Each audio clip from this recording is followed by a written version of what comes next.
सच्चिदानन्दं यतिवर्यं महामतिं वेद वेदांत सारज्ञं सद्गुरुं प्रणतोऽस्म्यहं सदाहं संप्रदायज्ञं संयमीन्द्रं सदाश्रयं सद्गुरुं सच्चिदानन्दं सदाचारं समाश्रये श्री श्री सच्चिदानन्देन्द्र सरस्वती महासद्गुरुभ्यो नमः। श्री श्री ब्रह्मचैतन्य महासद्गुरुभ्यो नमः। दोर्भिर्युक्ता चतुर्भिः स्फटिकमणिमयीमक्षमालां दधाना हस्तेनैकेन पद्मं सितमपि च शुकं पुस्तकं चापरेण भास कुन्देन्दुशङ्खस्फटिकमणिनिभा भासमाना समानाः सा मे वाग्देवतेयं निवसतु वदने सर्वदा सुप्रसन्ना। कूजन्तं राम रामेति मधुरं मधुराक्षरम् आरुह्य कविता शाखां वन्दे वाल्मीकिकोकिलं।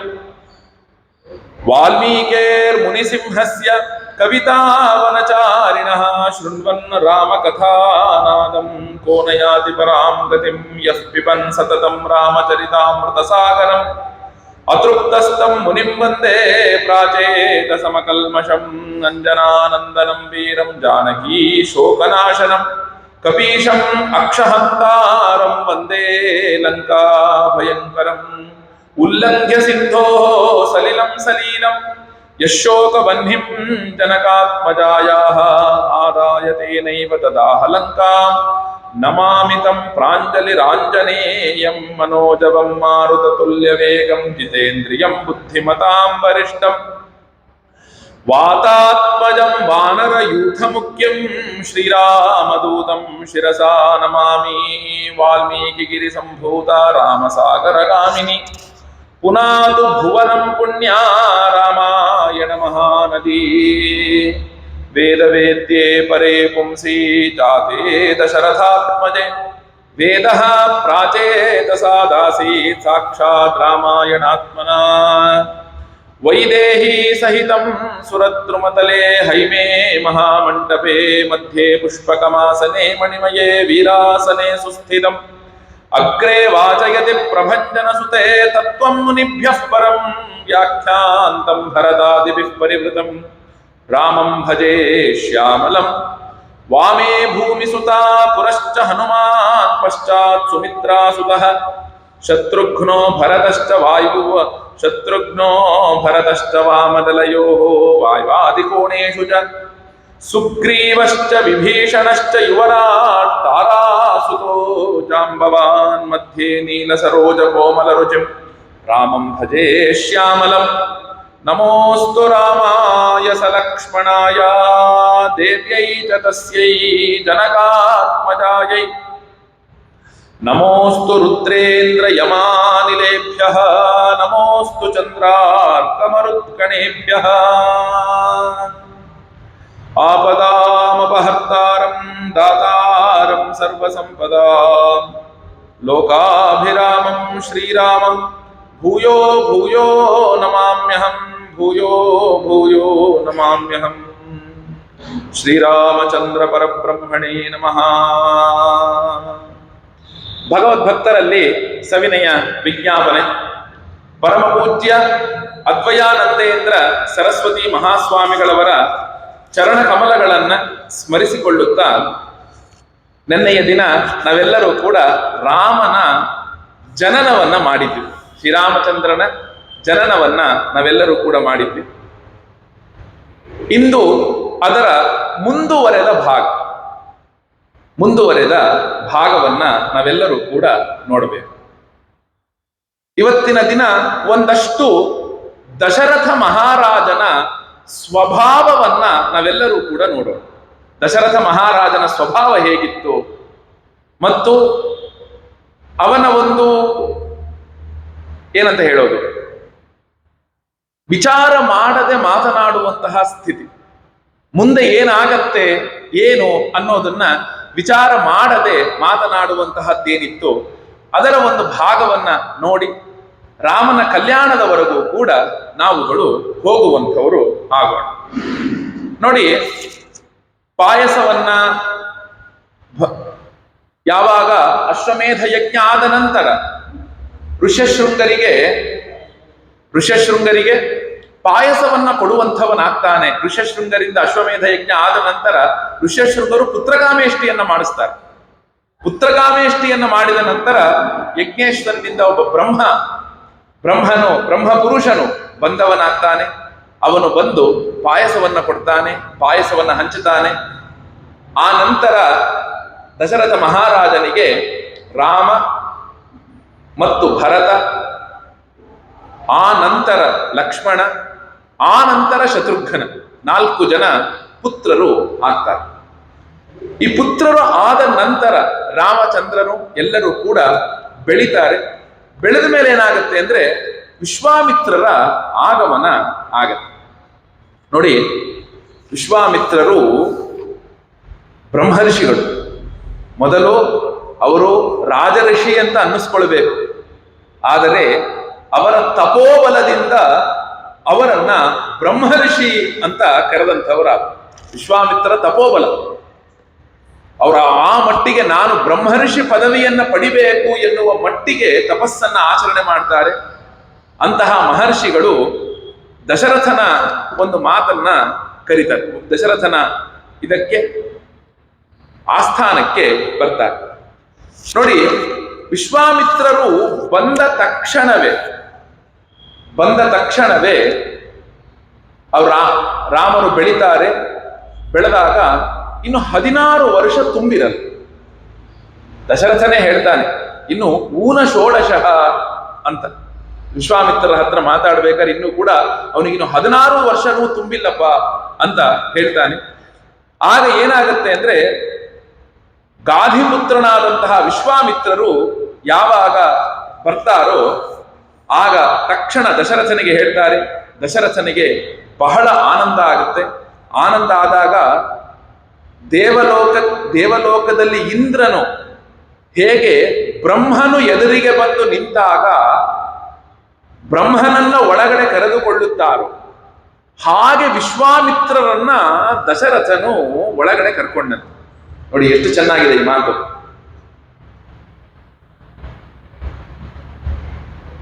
ಬ್ರಹ್ಮನು, ಭಗವಂತನಾದಂತಹ ಬ್ರಹ್ಮ ಎದುರಿಗೆ ಬಂದಾಗ ಅವರನ್ನ ಹೇಗೆ ಕರೆದುಕೊಂಡ್ರೋ, ದೇವಲೋಕದಲ್ಲಿ ಇಂದ್ರ ಕರೆದುಕೊಳ್ತಾನೋ ಆ ರೀತಿಯಾಗಿ ವಿಶ್ವಾಮಿತ್ರನನ್ನ ಅವರು ಕರೆದುಕೊಳ್ತಾರಂತೆ.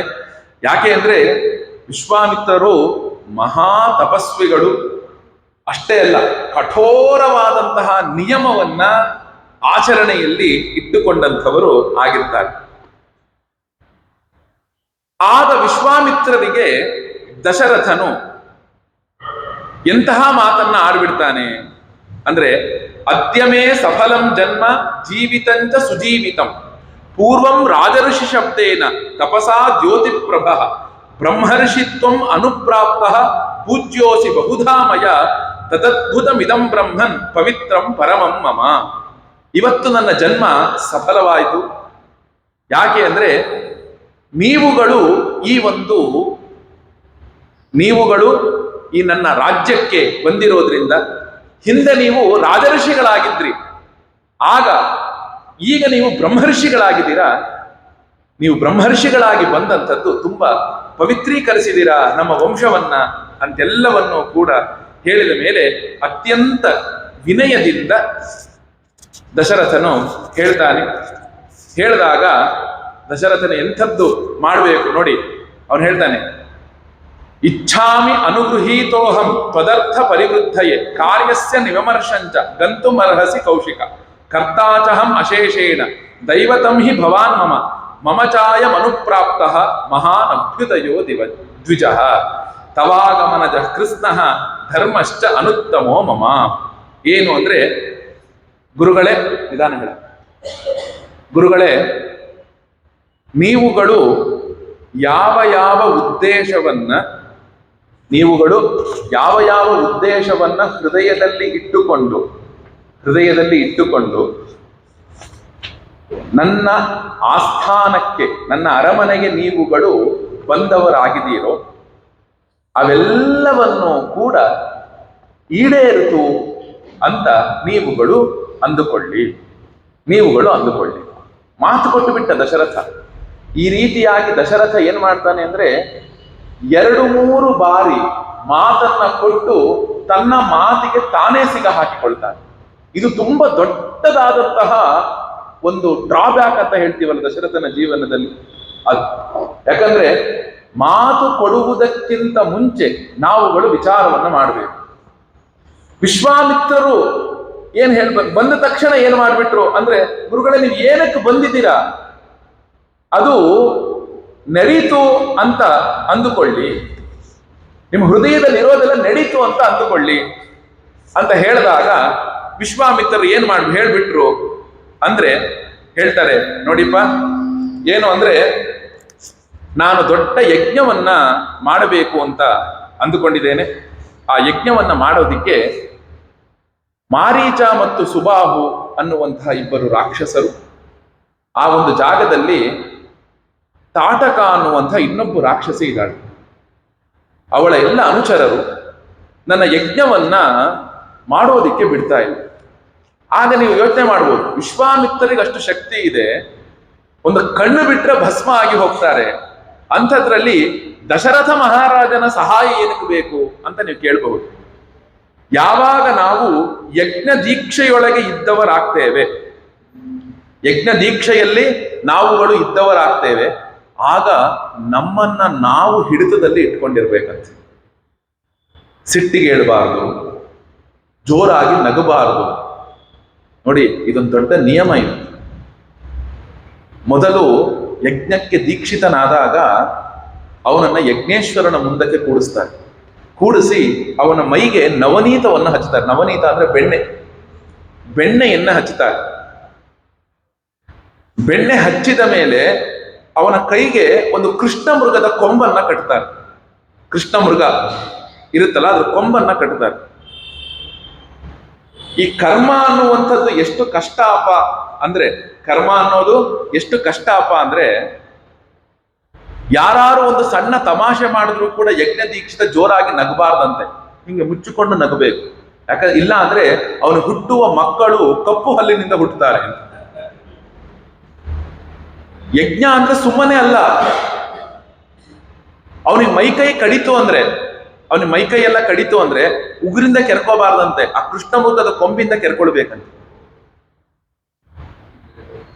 ಹಗಲು ಹೊತ್ತಿನಲ್ಲಿ ಕೂಡಬಾರದು, ರಾತ್ರಿಯ ಹೊತ್ತಿನಲ್ಲಿ ಅವನು ಮಲಗಬಾರದಂತೆ. ಯಾಕೆ ಅಂದ್ರೆ ಕರ್ಮಕ್ಕೆ ಬಹಳಷ್ಟು ನಿಯಮಾವಳಿಗಳಿವೆ. ಕರ್ಮವನ್ನ ಮಾಡೋದಿಕ್ಕೆ ಆ ಕರ್ಮದ ನಿಯಮಾವಳಿಗೆ ಅನುಗುಣವಾಗಿಯೇ ಎಲ್ಲವೂ ಕೂಡ ನಡಿಬೇಕು. ಅದರಿಂದ ಕರ್ಮ ಏನಕ್ಕೆ ಮಾಡ್ತೇವೆ ನಾವು ಅಂತ ನೀವು ಕೇಳಬಹುದು. ಕರ್ಮವನ್ನ ಮಾಡುವಂಥದ್ದೇ ನಮ್ಮ ಅಂತಃಕರಣ ಶುದ್ಧಿಗಾಗಿ. ಆ ಅಂತಃಕರಣ ಶುದ್ಧಿಯಾದಾಗ ನಮಗೆ ಆ ಪರಮಾತ್ಮನ ಗತಿಯಾಗತ್ತೆ ಅಂತ. ಹೀಗೆ ಆದಾಗ ಏನಾಗುತ್ತೆ ಅಂದ್ರೆ, ಅವನು ಕೇಳೇ ಬಿಡ್ತಾನೆ.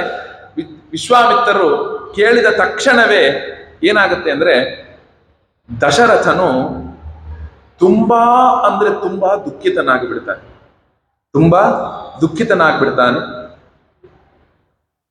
ಅವನು ತಕ್ಷಣವೇ ಮೂರ್ಛೆ ಹೋಗ್ತಾನೆ. ಮೊದಲು ಮೂರ್ಛೆ ಹೋಗ್ತಾನೆ, ಎದ್ದೇಳ್ತಾನೆ. ಎದ್ದಾದ್ಮೇಲೆ ಅವ್ರು ಹೇಳ್ತಾನೆ ವಿಶ್ವಾಮಿತ್ರರಿಗೆ, ಗುರುಗಳೇ, ನಿಮ್ಮ ಮಾತನ್ನ ಕೇಳಿ ಏನಾಗ್ಬಿಡ್ತು ಅಂದ್ರೆ ಬಹಳ ಬಹಳ ದುಃಖ ಆಗ್ತಾ ಇತ್ತು. ಇನ್ನೂ ಕೂಡ ಯಾಕೆ ಹೇಳ್ತಾರೆ ನೋಡಿ, ಊನ ಷೋಡಶ ವರ್ಷೋಮೆ ರಾಮೋ ರಾಜೀವ ಲೋಚನ ನ ಯುದ್ಧ ಯೋಗ್ಯತಾಮಸ್ಯ ಪಶ್ಯಾಮಿ ಸಹ ರಾಕ್ಷಸೈಹಿ. ಹಿಂದೆಲ್ಲ ನಾವು ಹೇಳ್ತಿದ್ವಿ, ಈಗ ನಮಗೆಲ್ಲ ನಾವು ಯಾವಾಗ ನಮಗೆ ರೈಟ್ ಬರುತ್ತೆ ಹೇಳಿ, 18 ವರ್ಷ ಆದ್ರೆ ನಾವು ದೊಡ್ಡವರಾದ್ವಿ ಅಂತ. 18 ವರ್ಷ ಆದ್ರೆ ಹಿಂದೆ 16 ವರ್ಷಕ್ಕೆ ದೊಡ್ಡವರಾಗ್ತಿದ್ರು. ಆಗ ಅವನಿಗೆ ಯುದ್ಧ ಇತ್ಯಾದಿಗಳೆಲ್ಲವೂ ಮಾಡೋದಿಕ್ಕೆ ಅಧಿಕಾರ ಅನ್ನೋದು ಸಿಗ್ತಾ ಇತ್ತು. ದಶರಥನ ಹೇಳ್ತಾ ಇದ್ದಾನೆ ನೋಡಿ, ಚೇತರಿಸಿಕೊಂಡು ಹೇಳ್ತಾನೆ, ಕಮಲ ನೇತ್ರನಾದಂತಹ ನನ್ನ ಮಗ ಏನಿದ್ದಾನೆ, ಅವನು ಇನ್ನು 16 ತುಂಬಿಲ್ಲ, ಅವನಿಗೆ 16 ವರ್ಷಗಳು ಅವನಿಗೆ ಆಗಿಲ್ಲ. ಆದ್ರಿಂದ ಎಂಥದ್ದು ಅಂದ್ರೆ ಅವನಿನ್ನೂ ಯುದ್ಧ ಮಾಡುವಂತಹ ಯೋಗ್ಯತೆಯನ್ನ ಪಡೆದಿಲ್ಲಪ್ಪ. ನೋಡಿ, ಒಂದು ಅಕ್ಷೋಹಿಣಿ ಸೈನ್ಯವನ್ನ ತಂದು, ಖುದ್ದು ನಾನೇ ತಂದು ನಿಮ್ಮೆಲ್ಲರ ಒಂದು ಇದನ್ನ ಏನ್ ಮಾಡ್ತೀನಿ ನಾನು, ಆ ರಾಕ್ಷಸರನ್ನ ನಾನು ಧ್ವಂಸ ಮಾಡ್ತೇನೆ, ನನ್ನ ಪ್ರಾಣ ಇರೋವರೆಗೂ ಕೂಡ ನಾನು ಹೋರಾಡ್ತೇನೆ. ದಯವಿಟ್ಟು ರಾಮನನ್ನ ನೀವು ನರಾಮಂ ನೇತುಮರ್ಹಸಿ, ಅಹಂ ತತ್ರ ಗಮಿಷ್ಯಾಮಿ ನರಾಮಂ ನೇತುಮರ್ಹಸಿ, ನಾನೇ ಬೇಕಾದ್ರೆ ಬರ್ತೇನೆ ಹೊತ್ತು ರಾಮನನ್ನ ನಾನು ಕಳುಹಿಸುವುದಿಲ್ಲ ಅಂತ ಅವನು ಹೇಳಿಬಿಡ್ತಾನೆ. ನೋಡಿ, ಇಷ್ಟೆಲ್ಲ ಹೇಳಿದ ಮೇಲೂ ಕೂಡ ಚತುರಂಗ ಸೈನ್ಯವನ್ನ ಕರ್ಕೊಂಡು ಬರ್ತೇನೆ, ಇದು ಮಾಡ್ತೇನೆ, ಅದು ಮಾಡ್ತೇನೆ ಅಂತೆಲ್ಲ ಹೇಳಿದ ಮೇಲೆ ಇಲ್ಲಿ ನಾವು ಸಣ್ಣದಾಗಿ ದಶರಥನ ಒಂದು ವ್ಯಕ್ತಿತ್ವವನ್ನ ನಾವುಗಳು ಇಲ್ಲಿ ಗಮನಿಸಬೇಕು. ಏನು? ಮೊದಲಿಗೆ ದಶರಥನು ಏನ್ ಮಾಡ್ದ? ಗುರುಗಳು ಬಂದ ತಕ್ಷಣ ನಿಮ್ಮ ಹೃದಯದಲ್ಲಿ ಏನೇನಿದೆ ಅದೆಲ್ಲವೂ ಕೂಡ ನಡೆದು ಬಿಡುತ್ತೆ ಅಂತ ಹೇಳಿಬಿಟ್ಟ. ನೀವೇ ಆಯ್ತು ಅಂತ ತಿಳ್ಕೊಳ್ಳಿ, ನಿಮ್ ಹೃದಯದಲ್ಲಿ ಏನಿದೆ ಅದೆಲ್ಲವೂ ಈಡೇರಿತು ಅಂತ ತಿಳ್ಕೊಳ್ಳಿ ಅಂತ ಹೇಳಿದ ಮೇಲೆ ಈಗ ಹೇಳ್ತಾ ಇದ್ದಾನೆ, ನಾನೇ ಬರ್ತೀನಿ, ರಾಮನನ್ನ ಕಳಿಸೋದಿಲ್ಲ ಅಂತ ಹೇಳ್ತೇನೆ. ಇದು ಒಂದು ಕಡೆಗೆ ಎರಡು ಕಡೆಗಲ್ಲ, ಮೊದಲಿಂದಲೂ ಕೂಡ ದಶರಥ ಮಹಾರಾಜನಿಗೆ ಅನೇಕ ಅಂಜಿಕೆಗಳು ಕಾಡ್ತಾ ಇತ್ತು, ಭಯದಲ್ಲಿದ್ದವನು. ಮೊದಲಿಗೆಲ್ಲಾಯ್ತು, ಯಾವಾಗ ಕೈಕೇಯಿ ದಶರಥ ಮಹಾರಾಜನನ್ನ ಕಾಪಾಡುವವಳಾದ್ಲು, ಆಗ ಕೈಕೇಯಿಗೆ ನಾನು 2 ವರ ಕೊಟ್ಟಿದ್ದೀನಿ ತಗೋ ಅಂತ ಹೇಳ್ಬಿಟ್ಟೆ. 2 ವರವನ್ನ ನಿನಗೆ ಕೊಟ್ಟಿದ್ದೇನೆ ತಗೋ ಅಂತ ಹೇಳ್ಬಿಟ್ಟೆ. ಹೇಳಿದಾಗ ಕೈಕೇಯಿ ಏನ್ ಹೇಳಿದ್ಲು, ನನಗೆ ಯಾವಾಗ ಬೇಕೋ ಅವಾಗ ನಾನು ಕೇಳ್ತೀನಿ ಅಂತ ಹೇಳಿದ್ಲು. ಈಗ ನೋಡಿ, ವೀಣಾಮ್ಮ ನನ್ನ ಹತ್ರ ಬಂದು, ಗುರುಗಳೇ ನಿಮ್ಗೆ ಏನಾದ್ರು ಒಂದು ಕೊಡಬೇಕು ಅನ್ಕೊಂಡಿದ್ದೀನಿ, ಅದನ್ನ ತಗೊಳ್ಳಿ ಅಂತ ಹೇಳಿ. ಆಗ ತಕ್ಷಣ ನೀವೇನ್ ಕೊಡಬೇಕು ಅಂತ ಅನ್ಕೊಂಡಿದ್ದೀರೋ ಅದು ನಿಮ್ಮ ಹತ್ರನೇ ಇರ್ಲಿ, ನನಗೆ ಬೇಕಾದಾಗ ತಗೊಳ್ತೀನಿ ಅಂತ ಹೇಳಿ. ಮುಂದೆ ಅವರು ನಮಗೆ ಕೊಡಬೇಕು ಅಂದಾಗೂ ಆ ಬೇಕಾದಾಗ ಅಂತ ಆದಾಗ ನನ್ನ ಹತ್ರ ಅದಿರ್ಬೇಕಲ್ಲ. ಹರಿಶ್ಚಂದ್ರನಿಗೂ ಅದೇ ಆಗಿದ್ದು. ವಿಶ್ವಾಮಿತ್ರರು ನಂಗೆ ಇಷ್ಟು ದಾನವನ್ನು ಕೊಡು ಅಂದ್ಬಿಟ್ರು, ತಗೊಳ್ಳಿ ಅಂದ್ಬಿಟ್ಟ. ಏನಾಯ್ತು ಆಮೇಲೆ? ನಾನು ಬೇಕಾದಾಗ ನಾನು ತಗೊಳ್ತೀನಿ, ಇದು ನೀವೇ ಇಟ್ಕೊಳ್ಳಿ ಎಂದ. ಯಾವಾಗ ಅವನ ಹತ್ರ ಏನೂ ಇಲ್ಲದೆ ಹೋಯ್ತು, ಆಗ ಬಂದು ಕೇಳುದು, ನಂದು ನಾನು ಇಟ್ಕೊಂಡಿದ್ದೆಲ್ಲ ಕೊಡು ಅಂತ. ಯಾವತ್ತೂ ಕೂಡ ಕೊಡ್ತೀನಿ ಅಂದಾಗ ಯಾವಾಗ ಅವರು ಕೊಡ್ತಾರೋ ಅವಾಗ ನಾವು ತಗೊಂಡು ಬಿಡ್ಬೇಕು, ಹಾಗೆ ನೀವು ಕೊಟ್ಟು ಬಿಡ್ಬೇಕು. ನೀವು ಪರವಾಗಿಲ್ಲ ಆಮೇಲೆ ಕೊಡಿ ಅಂತ ಏನಾದ್ರು ಹೇಳಿದ್ರೆ ಅದು ಯಾವತ್ತೋ ಕೂಡ ನಮ್ಮ ಕುತ್ತಿಗೆಗೆ ಬಂದು ಕೂಡಿಸ್ಕೊಳ್ಳುತ್ತೆ. ಆಯ್ತು, ಕೈಕೇಯಿ ಕಾಪಾಡುದು, ಅವಳ ವೀರತ್ವ ಶೂರತ್ವ ಎಲ್ಲವೂ ಕೂಡ ದಶರಥ ಮಹಾರಾಜನಿಗೆ ಇಷ್ಟವೇ ಆಯ್ತು. ಕೇಕೆಯ ಮಹಾರಾಜನ ಹತ್ರ ಹೋದ. ಕೇಕೆಯ ಅಶ್ವಪತಿ ಆ ಮಹಾರಾಜನ ಹತ್ರ ಹೋದಾಗ ಏನಾಯ್ತು ಮುಂದೆ ವಿಚಾರ ಮಾಡಿ. ಕೇಕೆಯ ಮಹಾರಾಜ ಒಂದು ಮಾತನ್ನು ಹೇಳಿದ. ಏನಂತ ಹೇಳ್ದ? ನಿನ್ನ ಮಗಳನ್ನು ನನಗೆ ಕೊಟ್ಟು ವಿವಾಹ ಮಾಡು ಅಂತ ಕೇಳಿದ. ಅದಕ್ಕೆ ಕೇಕೆಯ ಮಹಾರಾಜ ಒಂದು ಷರತ್ತಿಟ್ಟ. ಏನಂತಿಟ್ಟ? ನನ್ನ ಮಗಳಿಗೆ ಹುಟ್ಟುವ ಸಂತಾನ ಏನಿದೆ ಅದು ಅವನು ಕೋಸಲ ದೇಶಕ್ಕೆ ರಾಜನಾಗೋದಿದ್ರೆ ನನ್ನ ಮಗಳನ್ನ ಕೊಡ್ತೀನಿ ಅಂತ ಹೇಳಿದ. ದಶರಥ ಕಣ್ಮುಚ್ಕೊಂಡು ಆಯ್ತು ಅಂದ್ಬಿಟ್ಟ. ಆಯ್ತು ಅಂತ ಹೇಳಿಬಿಟ್ಟ ಕೇಕೆಯ ಮಹಾರಾಜನಿಗೆ. ಹಾಗೆ ಹೇಳಿದ ತಕ್ಷಣ ಏನಾಯ್ತು? ಈಗ ಯೋಚನೆ ಮಾಡಿ, ದಶರಥನು ಹಣ್ಣು ಮುದುಕ. ಅವನೇನು ಯೋಚನೆ ಮಾಡ್ದ ಅಂದ್ರೆ, ಅವನು ಎಂಥದ್ದು ಯೋಚನೆ ಮಾಡ್ದ ಅಂದ್ರೆ, ಇಷ್ಟು ದಿನವೇ ಕೌಸಲ್ಯಗಾಗ್ಲಿ ಸುಮಿತ್ರಾಗಾಗ್ಲಿ ಮಕ್ಕಳಾಗ್ಲಿಲ್ಲ, ಮುಂದೇನಾಗತ್ತೆ ಅಂತ ವಿಚಾರ ಮಾಡ್ದವ. ಮುಂದೆ ಹೇಗಾದೀತು ಅನ್ನೋದನ್ನ ವಿಚಾರ ಮಾಡ್ದವ. ಯಾರು? ದಶರಥ ಮಹಾರಾಜ. ಅಪ್ಪನಿಗೆ ಮಾತನ್ನ ಕೊಟ್ಟು, ಅಪ್ಪನಿಗೆ ಕೇಕೆಯ ಮಹಾರಾಜನಿಗೆ, ಅಶ್ವಪತಿ ಮಹಾರಾಜನಿಗೆ ಮಾತನ್ನ ಕೊಟ್ಟು ಏನ್ ಮಾಡ್ದ? ದಶರಥನು ಪಾಣಿಗ್ರಹಣವನ್ನ ಮಾಡಿಕೊಂಡ. ಯಾರ್ದು? ಕೈಕೇಯಿ. ನೋಡಿ, ಇಲ್ಲಿ ವಿಶ್ವಾಮಿತ್ರರಿಗೆ ಮಾತನ್ನ ಕೊಟ್ಟ ಮೇಲೆ ಏನಾಯ್ತು ಅಂದ್ರೆ, ಈಗ ಹೇಳ್ತಾ ಇದ್ದಾನೆ ದಶರಥ, ಇಲ್ಲ ಏನಾಯ್ತು ಅಂದ್ರೆ, ನಾನು ಈಗ ಅವನನ್ನ ಕಳ್ಸಕ್ಕಾಗಲ್ಲ, ಇನ್ನು ಚಿಕ್ಕ ಹುಡುಗ, ನಾನು ಕಳಿಸೋದಿಲ್ಲ ಅಂತ ಹೇಳಿದಾಗ ಈಗ ನಾನು ಬರ್ತೀನಿ ಅಂತ ಅನ್ಕೊಳ್ಳಿ.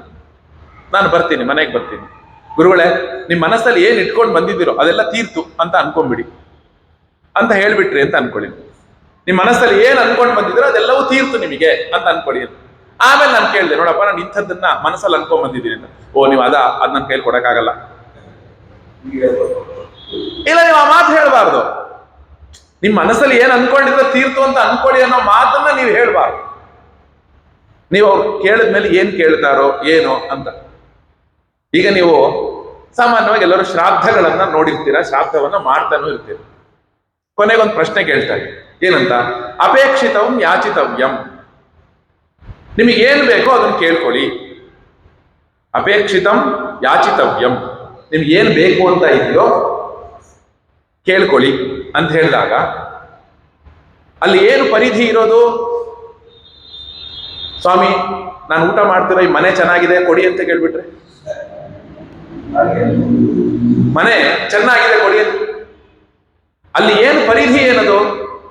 ನೀವು ಊಟ ಮಾಡುವ ಪದಾರ್ಥದಲ್ಲಿ ನಿಮಗೆ ಏನು ಬೇಕೋ ಅದನ್ನ ಕೇಳ್ಕೊಳ್ಳಿ ಅಂತ. ಏನ್ ಬೇಕಾದ್ರೂ ಕೇಳ್ಕೊಳ್ಳಿ ಅಂತ ಅರ್ಥ ಅಲ್ಲ. ನಾನೇನು ಅಡಿಗೆ ಮಾಡಿದ್ದೀನಿ ಅದರೊಳಗೇನೋ ನಾನು ಅಡಿಗೆ ಮಾಡಿರುವ ಪದಾರ್ಥದಲ್ಲಿ ನಿಮಗೆ ಏನು ಬೇಕಾದ್ರೂ ಕೇಳ್ಕೊಳ್ಳಿ ಅಂತ ಅರ್ಥ. ಅರ್ಥ ಆಯ್ತಾ ಹೇಳಿದ್ದು? ದಶರಥ ಮಹಾರಾಜನಿಗೆ ಏನಾಯ್ತು ಅಂದ್ರೆ, ಈ ಒಂದು 2-3 ಸಮಸ್ಯೆಯೊಳಗೆ ಆ ಒಂದು ಸಿಗ ಹಾಕೊಂಡಿದ್ದ ದಶರಥ ಮಹಾರಾಜ. ಭಗವಂತನ ಅನುಗ್ರಹದಿಂದ ಏನಾಗ್ಬಿಡ್ತಪ್ಪ ಅಂದ್ರೆ, ಕೌಸಲ್ಯಗೆ ಮಗು ಹುಟ್ಟುಬಿಡ್ತು. ಫಸ್ಟ್ ಮೊದಲ ಮಗು. 2ನೇ ಮಗು ಭರತ ಹುಟ್ಟಿದ.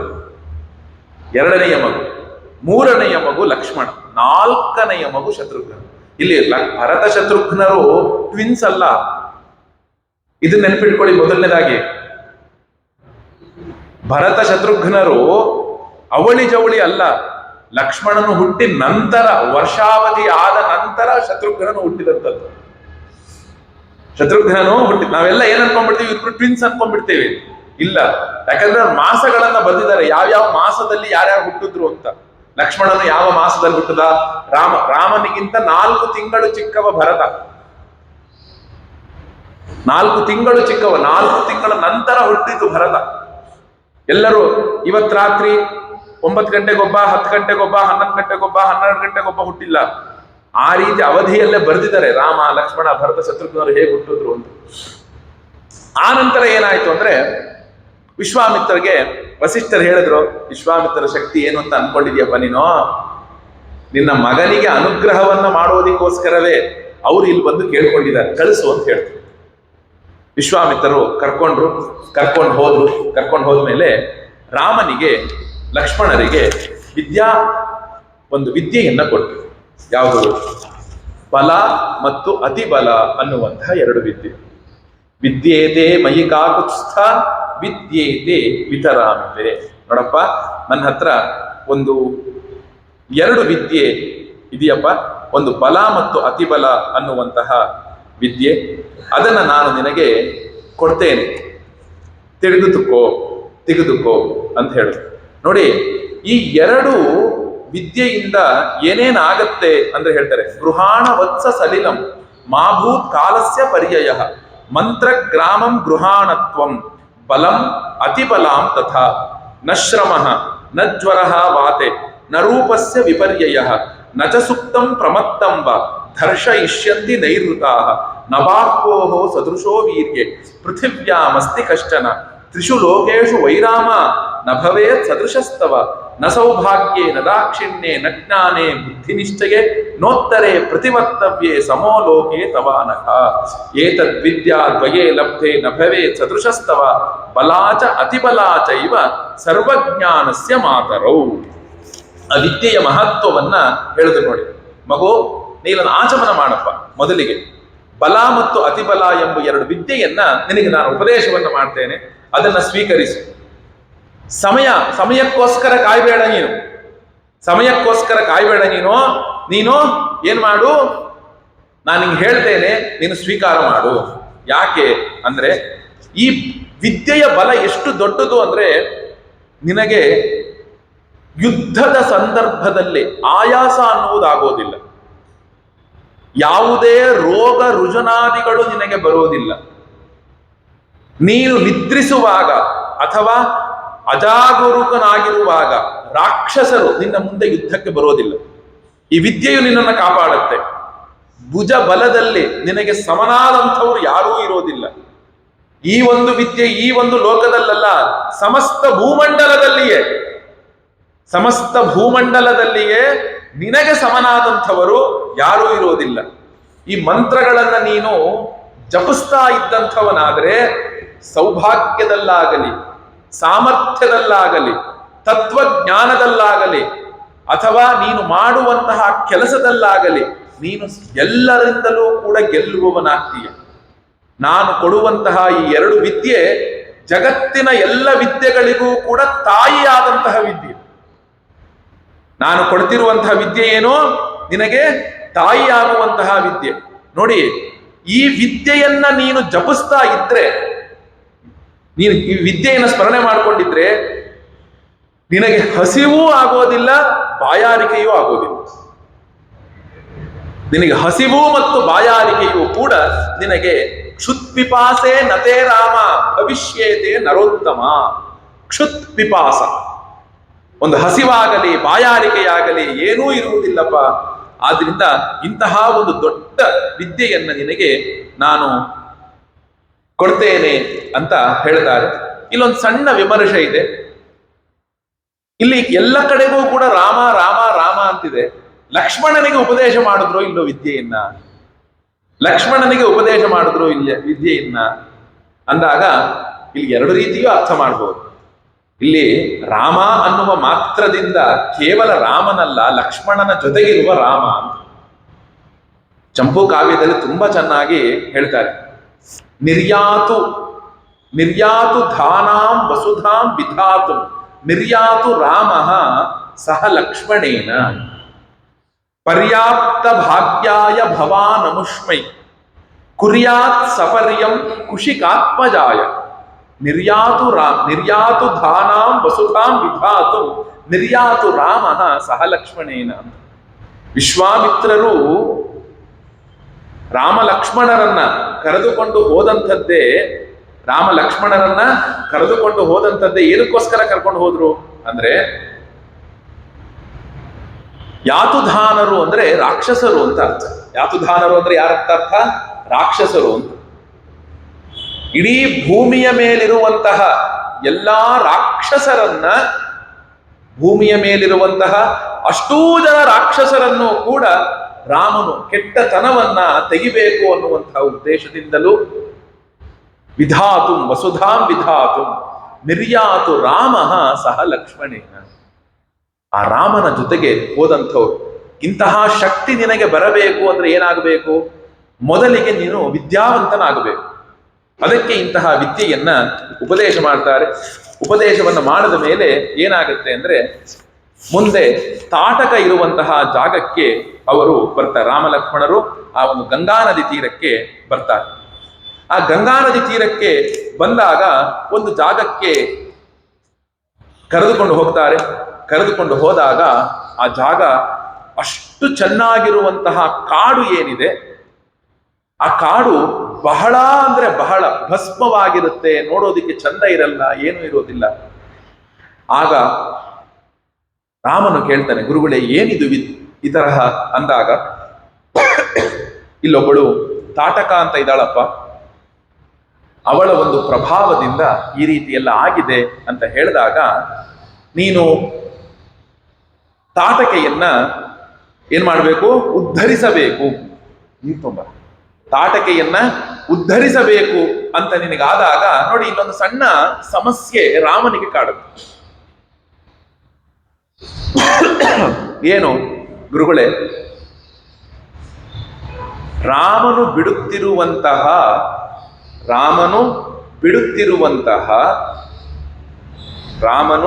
ಬಿಡುತ್ತಿರುವಂತಹ ಮೊದಲ ಬಾಣ ಬಿಡ್ತಾ ಇರೋದು ಒಂದು ಸ್ತ್ರೀಯ ಮೇಲೆ. ಬಿಡ್ತಾ ಇರುವಂಥದ್ದೇನದು? ಒಂದು ಸ್ತ್ರೀಯ ಮೇಲೆ ಬಿಡ್ತಾ ಇರುವಂಥದ್ದು. ವಿಶ್ವಾಮಿತ್ರರಿಗೆ ರಾಮಚಂದ್ರನು ಕೇಳ್ತಾರೆ, ಗುರುಗಳೇ ನಾನು ಈ ಹೆಣ್ಣಿನ ಮೇಲೆ ಬಾಣವನ್ನು ಬಿಡಬಹುದೇ ಅಂತ ಕೇಳ್ತಾನೆ. ಭಾಗವತದಲ್ಲಿ ಒಂದು ಕಡೆಗೆ ಬರುತ್ತೆ, ತುಂಬಾ ಚೆನ್ನಾಗಿದೆ ಮಾತು. ಏನು ಅಂದ್ರೆ, ಯಾವುದಾದ್ರೂ ನಮ್ಮ ಕಣ್ಣೆದುರಿಗೆ ಒಬ್ಬಳು ಹೆಣ್ಣು ತಪ್ಪನ್ನ ಮಾಡಿದಂಥವಳಾದರೂ ಕೂಡ ಅವಳ ಮೇಲೆ ನಾವುಗಳು ಕೈ ಎತ್ತಬಾರದು. ಅವಳನ್ನ ಬುದ್ಧಿವಾದವನ್ನ ಹೇಳಿ ಹೀಗೆ ಮಾಡಬಾರ್ದಮ್ಮ ಅಂತ ಹೇಳಿ ಕಳಿಸ್ಬೇಕಂತ. ಇಲ್ಲಿ ವಿಶ್ವಾಮಿತ್ರರಿಗೆ ಪ್ರಶ್ನೆ ಮಾಡಿದಾಗ, ರಾಮನು ಪ್ರಶ್ನೆ ಮಾಡಿದಾಗ ವಿಶ್ವಾಮಿತ್ರರ ಉತ್ತರ ಎಷ್ಟು ಚೆನ್ನಾಗಿದೆ ಗೊತ್ತಾ ನೋಡಿ. ರಾಮಚಂದ್ರ, ತಪ್ಪಿಲ್ಲ ಕಣು, ನೀನು ಬಾಣವನ್ನ ಬಿಡ್ತಾ ಇರುವಂಥದ್ದು ತಾಟಕೆಗೆ ಅಲ್ಲ, ತಾಟಕೆಯೊಳಗಿರುವಂತಹ ಕೆಟ್ಟ ಗುಣಗಳಿವೆ. ಜಗತ್ತಿಗೆ ಕೆಟ್ಟದ್ದನ್ನ ಮಾಡುವಂಥವಳು ಸ್ತ್ರೀಯಾಗಲಿ ಪುರುಷನಾಗಲಿ, ಒಬ್ಬಳು ಸ್ತ್ರೀ ಆಗಲಿ ಅಥವಾ ಪುರುಷನಾಗಲಿ, ಕೆಟ್ಟದ್ದು ಅನ್ನೋದು ಏನಿದೆ ಅದು ಎಲ್ಲರಿಗೂ ಕೂಡ ಸಮನಾದಂಥದ್ದು.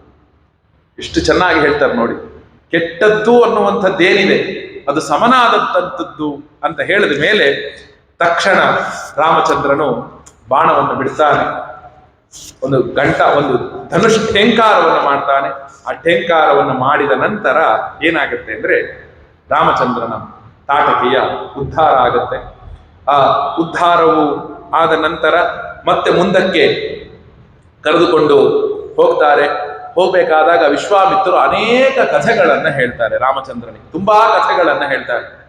ರಾಮಾಯಣದಲ್ಲಿ ಉಪಕಥೆಗಳು ಹೆಚ್ಚು ಬರುವಂಥದ್ದು ನಮಗೆ ಬಾಲಕಾಂಡದಲ್ಲಿ.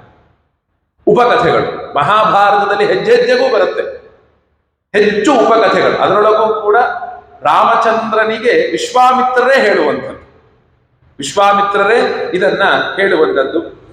ರಾಮನು ಮಾರೀಚಾದಿ ರಾಕ್ಷಸರನ್ನ ಹೊಡೆದು ಉರುಳಿಸ್ತಾನೆ. ನೋಡಿ, ಇಲ್ಲಿ ಒಂದು ಸಣ್ಣ ವಿಚಾರ ಮಾಡ್ಬೇಕಿಲ್ಲಿ. ಈ ಮಾರೀಚನು ಏನಿದ್ದಾನೆ, ಸೀತಾಪಹರಣದ ಸಂದರ್ಭದಲ್ಲಿ ಮಾರೀಚನು ಒಂದು ಋಷ್ಯಾಶ್ರಮವನ್ನ ಕಟ್ಟುಕೊಂಡು ತಪಸ್ಸನ್ನ ಮಾಡಿಕೊಂಡು ಮಾರೀಚನು ಇದ್ದವನಾಗಿರ್ತಾನೆ, ತಪಸ್ಸನ್ನ ಮಾಡಿಕೊಂಡಿರ್ತಾನೆ. ರಾವಣನು ಬಂದು ಹೇಳ್ತಾನೆ, ನೀನು ಚಿನ್ನದ ಜಿಂಕೆಯಾಗಪ್ಪ ಅಂತ ಕೇಳಿದಾಗ ಮಾರೀಚ ಒಂದು ಮಾತು ಹೇಳ್ತಾನೆ, ಅಪ್ಪ, ಆಗಿನ್ನೂ ರಾಮಚಂದ್ರನಿಗೆ ಮೀಸೆಯೇ ಚಿಗುರಿರಲಿಲ್ಲ, ಆಗೊಂದು ಹೊಡೆತವನ್ನ ಹೊಡೆದಿದ್ದ. ಆ ನೋವು ಇನ್ನೂ ನನಗೆ ಕಾಡ್ತಾ ಇದೆ, ಆ ನೋವು ಏನಾಗಿದೆ ಇನ್ನೂ ನನಗೆ ಕಾಡ್ತಾ ಇದೆ. ರಾಮ ಅಂದ್ರೆ ಏನ್ ಅನ್ಕೊಂಡಿದೀಯಾ? ನೋಡಿ, ನಾವೆಲ್ಲರೂ ಕೂಡ ಜಗತ್ ಪ್ರಸಿದ್ಧವಾದಂತಹ ಒಂದು ಮಾತಿದೆ, ರಾಮೋ ವಿಗ್ರಹವಾನ್ ಧರ್ಮ ಅಂತ. ರಾಮನು ಧರ್ಮದ ಮೂರ್ತಿ ಇದ್ದ ಹಾಗೆ ಎನ್ನುವಂತಹ ಒಂದು ಮಾತಿದೆಯಲ್ಲ, ಆ ಮಾತನ್ನ ಹೇಳಿದಂತಹ ಮಹಾಮಹಿಮ ಮಾರೀಚ. ಅವನು ಯಾರು? ರಾಕ್ಷಸ. ನಮಗೆಲ್ಲ ಅನಿಸತ್ತೆ, ಈ ರಾಕ್ಷಸನಿಗೆ ಇಂತಹ ಒಳ್ಳೆಯ ಬುದ್ಧಿ ಹೇಗೆ ಬಂತು, ಇಂತಹ ಒಳ್ಳೆಯ ಬುದ್ಧಿ ಹೇಗೆ ಬಂತು ಅಂದ್ರೆ, ರಾಮನು ಏನು ಮಾರೀಚನಿಗೆ ಬಾಣವನ್ನ ಬಿಟ್ಟ, ಆ ಬಿಟ್ಟಂಥದ್ದು ಮಾರೀಚನಿಗಲ್ವಂತೆ, ಮಾರೀಚನಲ್ಲಿದ್ದಂತಹ ಕೆಟ್ಟ ಗುಣಗಳಿಗಲ್ಲ. ಯಾವಾಗ ಕೆಟ್ಟ ಗುಣಗಳೆಲ್ಲವೂ ಕೂಡ ಮಾರೀಚನಿಂದ ಭಸ್ಮವಾಯಿತು, ಆಗ ತಾನಾಗಿಯೇ ಮಾರೀಚನು ಶುದ್ಧನಾಗಿ ತಪಸ್ವಿಯಾಗಿ ಜೀವನವನ್ನ ಸಾಗಿಸ್ತಿದ್ದ. ತಪಸ್ವಿಯಾಗಿ ಜೀವನವನ್ನ ಸಾಗಿಸ್ತಿದ್ದ. ತುಂಬಾ ಚೆನ್ನಾಗಿದೆ ಮಾರೀಚನು ರಾವಣನಿಗೆ ಮಾಡುವ ಧರ್ಮೋಪದೇಶ ನೋಡಿ. ಆ ನಂತರ ಆ ಮಾರೀಚನ ವೃತ್ತಾಂತವನ್ನ ಹೇಳ್ತಾರೆ. ಇಲ್ಲಿ ಹೇಳಿದ ಮೇಲೆ ಮುಂದಕ್ಕೆ ಪ್ರಯಾಣವನ್ನ ಮಾಡ್ತಾರೆ. ಪ್ರಯಾಣ ಮಾಡಿದ್ಮೇಲೆ ಆ ಒಂದು ಭಗೀರಥನ ಕಥೆ ಹೇಳ್ತಾರೆ, ಗಂಗಾವತರಣದ ಕಥೆಯನ್ನ ಹೇಳ್ತಾರೆ. ಇವೆಲ್ಲವೂ ಕೂಡ ಮತ್ತು ಅಹಲ್ಯೆಯ ಉದ್ಧಾರವನ್ನ ಹೇಳ್ತಾರೆ. ಅಹಲ್ಯೆಯ ಉದ್ಧಾರವನ್ನ ಹೇಳ್ತಾರೆ. ಅಹಲ್ಯೆಗೆ ಹೇಗೆ ಶಾಪ ವಿಮೋಚನೆ ಅನ್ನೋದು ಹೇಳ್ತಾರೆ. ಅಹಲ್ಯೆಗೆ ಶಾಪ ವಿಮೋಚನೆಯನ್ನ ಹೇಳಿದಾಗ ನಮಗೆಲ್ಲರಿಗೂ ಕೂಡ ಒಂದು ಆಶ್ಚರ್ಯ ಅಂತ ಅನ್ಸತ್ತೆ. ಹೇಗೆ ಶಾಪ ವಿಮೋಚನೆ? ಶ್ರೀರಾಮಚಂದ್ರನ ಪಾದದ ಧೂಳಿಯಿಂದ ಏನಾಯ್ತು ಅಂದ್ರೆ ಅಹಲ್ಯೆಯ ಶಾಪ ವಿಮೋಚನೆ ಆಯ್ತು. ಅವಳ ಯಾವಾಗ ಒಂದು ಕಲ್ಲಾಗಿದ್ಲಕ್ಕೆ ಶಾಪದಿಂದ, ಭಗವಂತನ ಪಾದದ ಧೂಳಿನಿಂದ ಆಕೆಯ ಶಾಪ ವಿಮೋಚನೆ ಅನ್ನೋದು ಆಯ್ತು. ನಾವೆಲ್ಲ ಅನ್ಕೊಳ್ತೀವಿ ಕೃಷ್ಣನು ತುಂಬಾ ಲೀಲೆಯನ್ನ ತೋರಿಸ್ತಾ, ರಾಮ ಯಾವುದು ಲೀಲೆಯನ್ನ ತೋರಿಸ್ಲಿಲ್ಲ ಅವನು ಅಂತ.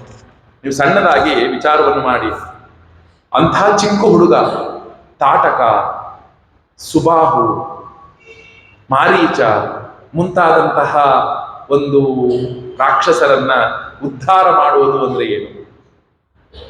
ಭಗವಂತನ ಪಾದದ ಧೂಳಿನಿಂದಲೇ, ಭಗವಂತನ ಪಾದದ ಧೂಳಿನಿಂದಲೇ ಅಹಲ್ಯೆಯು ಉದ್ಧಾರ ಆಗುವುದು ಅಂದ್ರೆ ಏನು?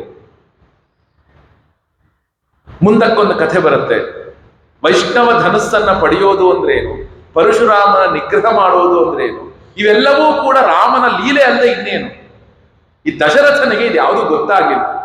ದಶರಥ ಇವನು ನನ್ನ ಮಗ ನನ್ನ ಮಗ ನನ್ನ ಮಗ ನನ್ನ ಮಗ ಅನ್ಕೊಂಡೇ ಇದ್ದ. ರಾಮನ ಶಕ್ತಿ ಕೊನೆಯವರೆಗೂ ಕೂಡ ದಶರಥ ಮಹಾರಾಜನಿಗೆ ಗೊತ್ತೇ ಆಗಲಿಲ್ಲ. ಅದಕ್ಕೆ ನೋಡಿ ಹೇಳ್ತಾರೆ, ದುಃಖೇ ಸುಖೇ ಚ ರಜಯೇವ ಬಭೂವ ಹೇತು ತಾದೃಗ್ವಿಧೇ ಮಹತೀಂ ಗೌತಮ ಧರ್ಮ ಪತ್ನ್ಯಾಹ ಯಸ್ಮಾತ್ ಗುಣೇನ ರಜಸ ವಿಕೃತಿಂ ಗತಾಸ ರಾಮಸ್ಯ ಪಾದ ರಜಸ ಪ್ರಕೃತಿಂ ಪ್ರಪೇದೆ. ಎಷ್ಟು ಚೆನ್ನಾಗಿದೆ ನೋಡಿ. ಯಾವ ಒಂದು ರಜೋ ಗುಣವನ್ನ ಆಶ್ರಯಿಸಿ ಗೌತಮನ ಧರ್ಮಪತ್ನಿ ಅಹಲ್ಯೆಯು, ಗೌತಮನ ಧರ್ಮಪತ್ನಿ ಅಹಲ್ಯೆಯು ವಿಕೃತಿಯನ್ನ ಹೊಂದಿದ್ದಳು. ವಿಕೃತಿ ಅಂದ್ರೇನು? ಕಲ್ಲಾಗು. ಸಂಸ್ಕೃತದಲ್ಲಿ ಈ ರಜ ಅನ್ನುವಂತಹ ಶಬ್ದಕ್ಕೆ ಎರಡು ಅರ್ಥ ಇದೆ. ಮೊದಲನೆಯದು ರಜೋಗುಣ, ಸತ್ವ ರಜ ತಮ ಅಂತ ಹೇಳ್ತೀವಲ್ಲ, ರಜೋಗುಣ. ಎರಡನೆಯದು ರಜ ಅಂದ್ರೆ ಪಾದದ ಧೂಳು. ರಜಾ ಅಂದ್ರೆ ಪಾದದ ಧೂಳು.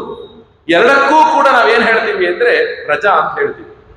ಯಾವ ರಜೋಗುಣವನ್ನ ಆಶ್ರಯಿಸಿ ಗೌತಮನ ಧರ್ಮಪತ್ನಿ ಅಹಲ್ಯೆಯು ವಿಕೃತಿಯನ್ನ ಹೊಂದಿದ್ದಳೋ ಅದೇ ರಾಮನ ಪಾದದ ರಜಸ್ಸಿನಿಂದ ಅವಳು ಪ್ರಕೃತಿಯನ್ನ ಹೊಂದಿದಳು ಅಂತ. ಎರಡೂ ರಜವೇ, ಒಂದು ಗುಣ ಇನ್ನೊಂದು ಧೂಳು. ಒಂದು ಗುಣ ಇನ್ನೊಂದು ಧೂಳು. ಅಹಲ್ಯೆಯ ಉದ್ಧಾರವು ಆಗತ್ತೆ. ವಿಶ್ವಾಮಿತ್ರರು ತಮ್ಮ ಕಥೆಯನ್ನೇ ತಾವು ಹೇಳ್ಕೊಳ್ತಾರೆ. ನಾನು ಹೇಗೆ ಬ್ರಹ್ಮರ್ಷಿಯಾದೆ ಅನ್ನುವ ಕಥೆಯನ್ನ ಹೇಳ್ಕೊಳ್ತಾರೆ. ಹೇಳ್ಕೊಂಡ್ಮೇಲೆ ಏನಾಗುತ್ತೆ ಅಂದ್ರೆ, ವಿಶ್ವಾಮಿತ್ರರು ಶ್ರೀರಾಮಚಂದ್ರನನ್ನ ಮಿಥಿಲಾ ಪಟ್ಟಣಕ್ಕೆ ಕರೆದುಕೊಂಡು ಬರ್ತಾರೆ. ಮಿಥಿಲಾ ಪಟ್ಟಣಕ್ಕೆ ರಾಮಚಂದ್ರನನ್ನ ಕರೆದುಕೊಂಡು ಬರ್ತಾರೆ. ನೋಡಿ, ಮಿಥಿಲಾ ಪಟ್ಟಣದಲ್ಲಿ ಸೀತೆ ಯಜ್ಞ ಭೂಮಿಯಲ್ಲಿ ದಶರಥ ಮಹಾರಾಜನಿಗೆ ಸಿಕ್ಕಂಥವಳು, ಕ್ಷಮಿಸಿ ಜನಕ ಮಹಾರಾಜನಿಗೆ ಸಿಕ್ಕಂಥವಳು. ಸೀತಾ ಅನ್ನೋ ಶಬ್ದಕ್ಕೆ ಅರ್ಥ ಏನ್ ಗೊತ್ತಾ ನಿಮಗೆ? ಯಾರಿಗೆ ಗೊತ್ತಿದೆ ಇಲ್ಲಿ ಸೀತಾ ಅನ್ನುವಂತಹ ಶಬ್ದಕ್ಕೆ ಅರ್ಥ?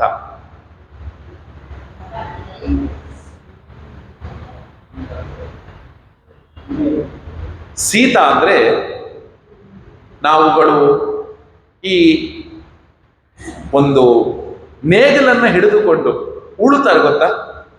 ಉತ್ತ ನಂತರ ಸೀದಾ ಒಂದು ಲೈನ್ ಬಂದಿರುತ್ತೆ, ಹಿಂಗ್ ಗುಪ್ಪೆ ತರ ಲೈನ್. ಮಧ್ಯದ ಈ ಕಡೆನೂ ಗುಂಡಿ ಇರುತ್ತೆ, ಈ ಕಡೆನೂ ಗುಂಡಿ ಇರುತ್ತೆ. ಮಧ್ಯದೊಳಗೆ ಏನಾಗುತ್ತೆ, ಒಂದು ಲೈನ್ ಬಂದಿರುತ್ತೆ,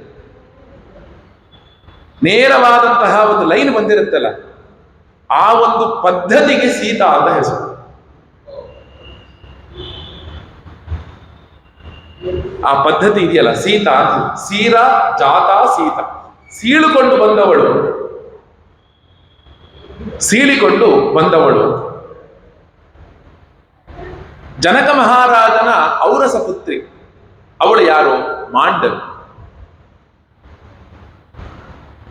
ನೋಡಿ, ಇಲ್ಲಿ ಮುಂದೆ ಹೇಳಬೇಕಾದಾಗ ಏನಾಗತ್ತೆ ಅಂದ್ರೆ, ಆ ತತ್ರ ಸೀತಾ ವಿವಾಹಾರ್ಥಂ ಅಮರೈರಪಿ ದುಷ್ಕರಂ ಜನಕಃ ಕಲ್ಪಯಾಮಾಸ ಧನುಹು ಆರೋಪಣಂ ಪಣಂ. ಸೀತೆಯ ಒಂದು ಸ್ವಯಂವರವು ನಡೀತಿರುತ್ತೆ. ಆ ನಡೀತಾ ಇದ್ದಾಗ ಏನಾಗುತ್ತೆ ಅಂದ್ರೆ, ನಡೆಯುವ ಸೀತೆಯ ಸ್ವಯಂವರಕ್ಕಾಗಿ ದೇವತೆಗಳಿಗೂ ಕಷ್ಟವಾಗಿದ್ದಂತಹ ಒಂದು ಪಣವನ್ನ ಇಟ್ಟಿರ್ತಾನೆ. ಯಾವುದಪ್ಪ ಅಂದ್ರೆ ಶಿವಧನುಸ್ಸನ್ನ ಎತ್ತುವಂತಹ ಪಣ. ಶಿವಧನುಸ್ಸನ್ನ ಎತ್ತುವಂತಹ ಒಂದು ಪಣವನ್ನ ಅವನು ಇಟ್ಟಿರ್ತಾನೆ. ಹೀಗೆ ಇಟ್ಟಾಗ ಏನಾಗುತ್ತೆ ಅಂದ್ರೆ ಎಲ್ಲಾ ರಾಜ ಮಹಾರಾಜರು ಎಲ್ಲರೂ ಕೂಡ ಬಂದಿರ್ತಾರೆ. ಎಲ್ಲರೂ ಬಂದಾಗ ವಿಶ್ವಾಮಿತ್ರರು ಹೇಳ್ತಾರೆ ಏನು ಅಂದ್ರೆ, ರಾಮ, ಒಮ್ಮೆ ನೀನು ಪ್ರಯತ್ನ ಪಡು, ನೀನು ಕೂಡ ಪ್ರಯತ್ನವನ್ನ ಪಡು ಅಂತ ಹೇಳಿದಾಗ ವಿಶ್ವಾಮಿತ್ರರಿಗೆ ನಮಸ್ಕಾರವನ್ನು ಮಾಡಿ ರಾಮಚಂದ್ರನು ಧನುಸ್ಸಿನ ಬಳಿಗೆ ಹೋಗಿ ನೋಡ್ತಾನೆ.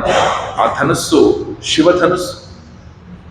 ಎಷ್ಟೋ ಚಕ್ರದ ಗಾಡಿಯ ಮೇಲೆ ಎಷ್ಟೋ ಸೈನಿಕರು ತಳ್ಳುಕೊಂಡು ಬಂತಾರಂತದನ್ನ, ಎತ್ತುಕೊಂಡು ಬಂದಿದ್ದಲ್ಲ. ಅಂತಹ ಬಲಿಷ್ಠವಾದಂತಹ ಧನಸ್ಸು ಜನಕ ಮಹಾರಾಜನ ಒಂದು ಇದಕ್ಕೆ ಬಂದಿರುತ್ತೆ. ಜನಕ ಮಹಾರಾಜನ ಒಂದು ವಂಶಕ್ಕೆ ಶಿವನು ಕೊಟ್ಟಿರ್ತಾನೆ ಅವನ ಧನಸ್ಸನ್ನು.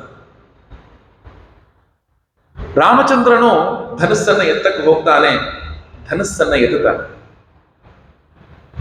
ಎತ್ತಿದಾಗ ರಾಮೇ ಬಾಹುಬಲಂ ವಿವೃಣತಿ ಧನು ವಂಶೇ ಗುಣಾರೋಪಣ ಮಾಭೂತ್ ಕೇವಲ ಆತ್ಮನಾ ತಿಲಕಿತೆ ವಂಶೇಪಿ ವೈಕರ್ತನೆ ಆಕೃಷ್ಟಂ ನಿತರಾಂ ತದೇವ ನಪರಂ ಸೀತಾ ಮನೋಪಿ ಧೃತಂ ಭಂಗಸ್ತಸ್ಯ ನ ಕೇವಲಂ ಕ್ಷಿತಿಭುಜಾ ದೋಸ್ತಂಭದಂಭಸ್ಯ ಚ. ಅಲ್ಲಿರುವಂತಹ ರಾಜಕುಮಾರರು ಎಲ್ಲರೂ ಕೂಡ ಅನ್ಕೊಳ್ತಿದ್ರಂತೆ, ಇದೆಂತದೇವನೋ ಚಿಕ್ಕ ಹುಡುಗ ಹೋಗ್ತಾ ಇದ್ದಾನೆ ಅಂತ. ಇಷ್ಟು ಚಿಕ್ಕ ಹುಡುಗ ಅಂತಹ ಧನುಸ್ಸನ್ನ ಎತ್ಕೊಳಕ್ ಹೋಗ್ತಾ ಇದ್ದಾನೆ ಅಂತ ಅನ್ಕೊಳ್ತಿದ್ರಂತೆ. ಎಲ್ಲರೂ ಹೋಗಿದ್ದಾರೆ ಆ ಧನುಸ್ಸನ್ನ ಎತ್ತಕ್ಕೆ, ರಾಜರೆಲ್ಲರೂ ಕೂಡ ಹೋಗಿದ್ದಾರೆ. ಹಾಗೆ ಹೋದಾಗ ಏನಾಗುತ್ತೆ ಅಂದ್ರೆ ರಾಮಚಂದ್ರನು ಒಮ್ಮೆಲೆನೆ ಶಿವಧನುಸ್ಸಿಗೆ ನಮಸ್ಕಾರವನ್ನ ಮಾಡಿ ರಾಮೇ ಬಾಹುಬಲಂ ವಿವೃಣತಿ ಧನುಹು ವಂಶೇ ಗುಣಾರು, ಆ ಶಿವಧನುಸ್ಸನ್ನ ಎತ್ತೇ ಬಿಟ್ಟ. ಆ ಎತ್ತಿದಾಗ ಬೇರೆಯವರಿಗೆ, ದೊಡ್ಡ ದೊಡ್ಡ ರಾಜರಿಗೆ ಅಲ್ಲಾಡಿಸಕ್ಕಾಗಿಲ್ಲ. ರಾಮಚಂದ್ರನು ಎತ್ತು ಬಿಟ್ಟ. ಎತ್ತಿದಾಗ ಅಲ್ಲಿದ್ದಂತಹ ರಾಜರೆಲ್ಲರೂ ಅನ್ಕೊಂಡ್ರಂತೆ, ಓ ಇವನು ಬಹಳ ದೊಡ್ಡ ಈ ಹುಡುಗ ಸಾಮಾನ್ಯದವನಲ್ಲ, ಇವನು ದೊಡ್ಡ ವಂಶದಿಂದ ಹುಟ್ಟಿರುವವನು ಅಂತ ಅವರೆಲ್ಲರೂ ಕೂಡ ಅಂದುಕೊಂಡ್ರಂತೆ. ಯಾವುದೋ ದೊಡ್ಡ ವಂಶದಿಂದ ಇವನು ಹುಟ್ಟಿದಾನೆ ಅಂತ ಅಂದ್ಕೊಂಡ್ರು. ಆ ನಂತರ ಶಿವಧನುಸ್ಸನ್ನ ಎತ್ತದ ತನ್ನ ಆ ಒಂದು ಹೆದೆ ಏನಿದೆ ಅದನ್ನ ಶಿವಧನುಸ್ಸನ್ನ ತನ್ನ ಕಡೆಗೆ ಬಗ್ಗಿಸಿಕೊಂಡು ಹೆದೆಯನ್ನ ಏರಿಸ್ತಾ ಇದ್ದಾನಂತೆ. ಎಲ್ಲರೂ ಅನ್ಕೊಂಡಿದ್ದಾರೆ, ಎತ್ತಿದ್ದಷ್ಟೇ ಅಲ್ಲಪ್ಪ, ಶಿವಧನುಸ್ಸನ್ನ ಬಗ್ಗಿಸ್ತಾ ಇದ್ದಾನೆ ಅಂತ ಎಲ್ಲರೂ ಅಂದುಕೊಳ್ತಾ ಇದ್ರೆ, ರಾಮಚಂದ್ರನು ಕೇವಲ ಶಿವನ ಧನುಸ್ಸನ್ನ ಬಗ್ಗಿಸ್ಲಿಲ್ವಂತೆ, ಸೀತೆಯ ಮನಸ್ಸನ್ನು ತನ್ನ ಕಡೆಗೆ ಬಗ್ಗಿಸ್ಕೊಂಡ್ಬಿಟ್ಟಂತೆ. ಸೀತಾ ಮನೋಪಿಧೃತಂ, ಇಡೀ ಜಗತ್ತು ಶಿವಧನುಸ್ಸನ್ನ ಬಗ್ಗಿಸ್ತಿದ್ದಾನೆ ಅಂತ ಅಂದುಕೊಂಡ್ರೆ ರಾಮಚಂದ್ರನು ಸೀತೆಯ ಮನಸ್ಸನ್ನು ಕೂಡ ತನ್ನ ಕಡೆಗೆ ಬಗ್ಗಿಸಿಕೊಂಡು ಬಿಟ್ಟನಂತೆ. ಭಂಗಸ್ತಸ್ಯ ನ ಕೇವಲಂ ಕ್ಷಿತಿಭುಜಾ ದೋಸ್ತಂಭದಂಭಸ್ಯ ಚ. ಆ ಹೆದೆಯನ್ನ ಬಗ್ಗಿಸಿದಾಗ ಶಿವಧನುಸ್ಸು ಏನಾಯಿತು ಅಂದ್ರೆ ಪಠಾರದ ದೊಡ್ಡ ಶಬ್ದದಿಂದ ಅದು ಸ್ಫೋಟಗೊಂಡು ಬಿಡ್ತು. ಹಾಗೆ ಆ ಸ್ಫೋಟಗೊಂಡಾಗ ಏನಾಯ್ತು ಅಂದ್ರೆ ಇಡೀ ಜಗತ್ತಿಗೊಂದು ಸಂದೇಶವನ್ನ ರಾಮಚಂದ್ರ ಕೊಟ್ಟನಂತೆ. ಏನಂತ? ಕೋಸಲ ದೇಶದ ಕಡೆಗೆ, ಕೋಸಲ ದೇಶ ಅಂದ್ರೆ ಅಯೋಧ್ಯ ಪಟ್ಟಣದ ಕಡೆಗೆ ಯಾರು ಇಲ್ಲಿ ಬಂದಂತಹ ಕ್ಷಿತಿಭುಜರು ಅಂದ್ರೆ ಯಾರು ಮಹಾರಾಜರುಗಳು ಕಣ್ಣೆತ್ತಿ ನೋಡಿದ್ದಾದರೆ ನಿಮ್ಮ ಪೌರುಷವನ್ನು ಹೀಗೆ ಮುರಿದಾಕ್ತೀನಿ ಎಂಬ ಸಂದೇಶವನ್ನು ಕೊಟ್ಟನಂತೆ. ಹೇಗೆ ಧನುಸ್ಸು ಮುರಿತೋ ಆ ರೀತಿಯಾಗಿ ಮುರಿದು ಹೋಗುತ್ತೆ ಅಂತ ಅಂದುಕೊಂಡಂತೆ.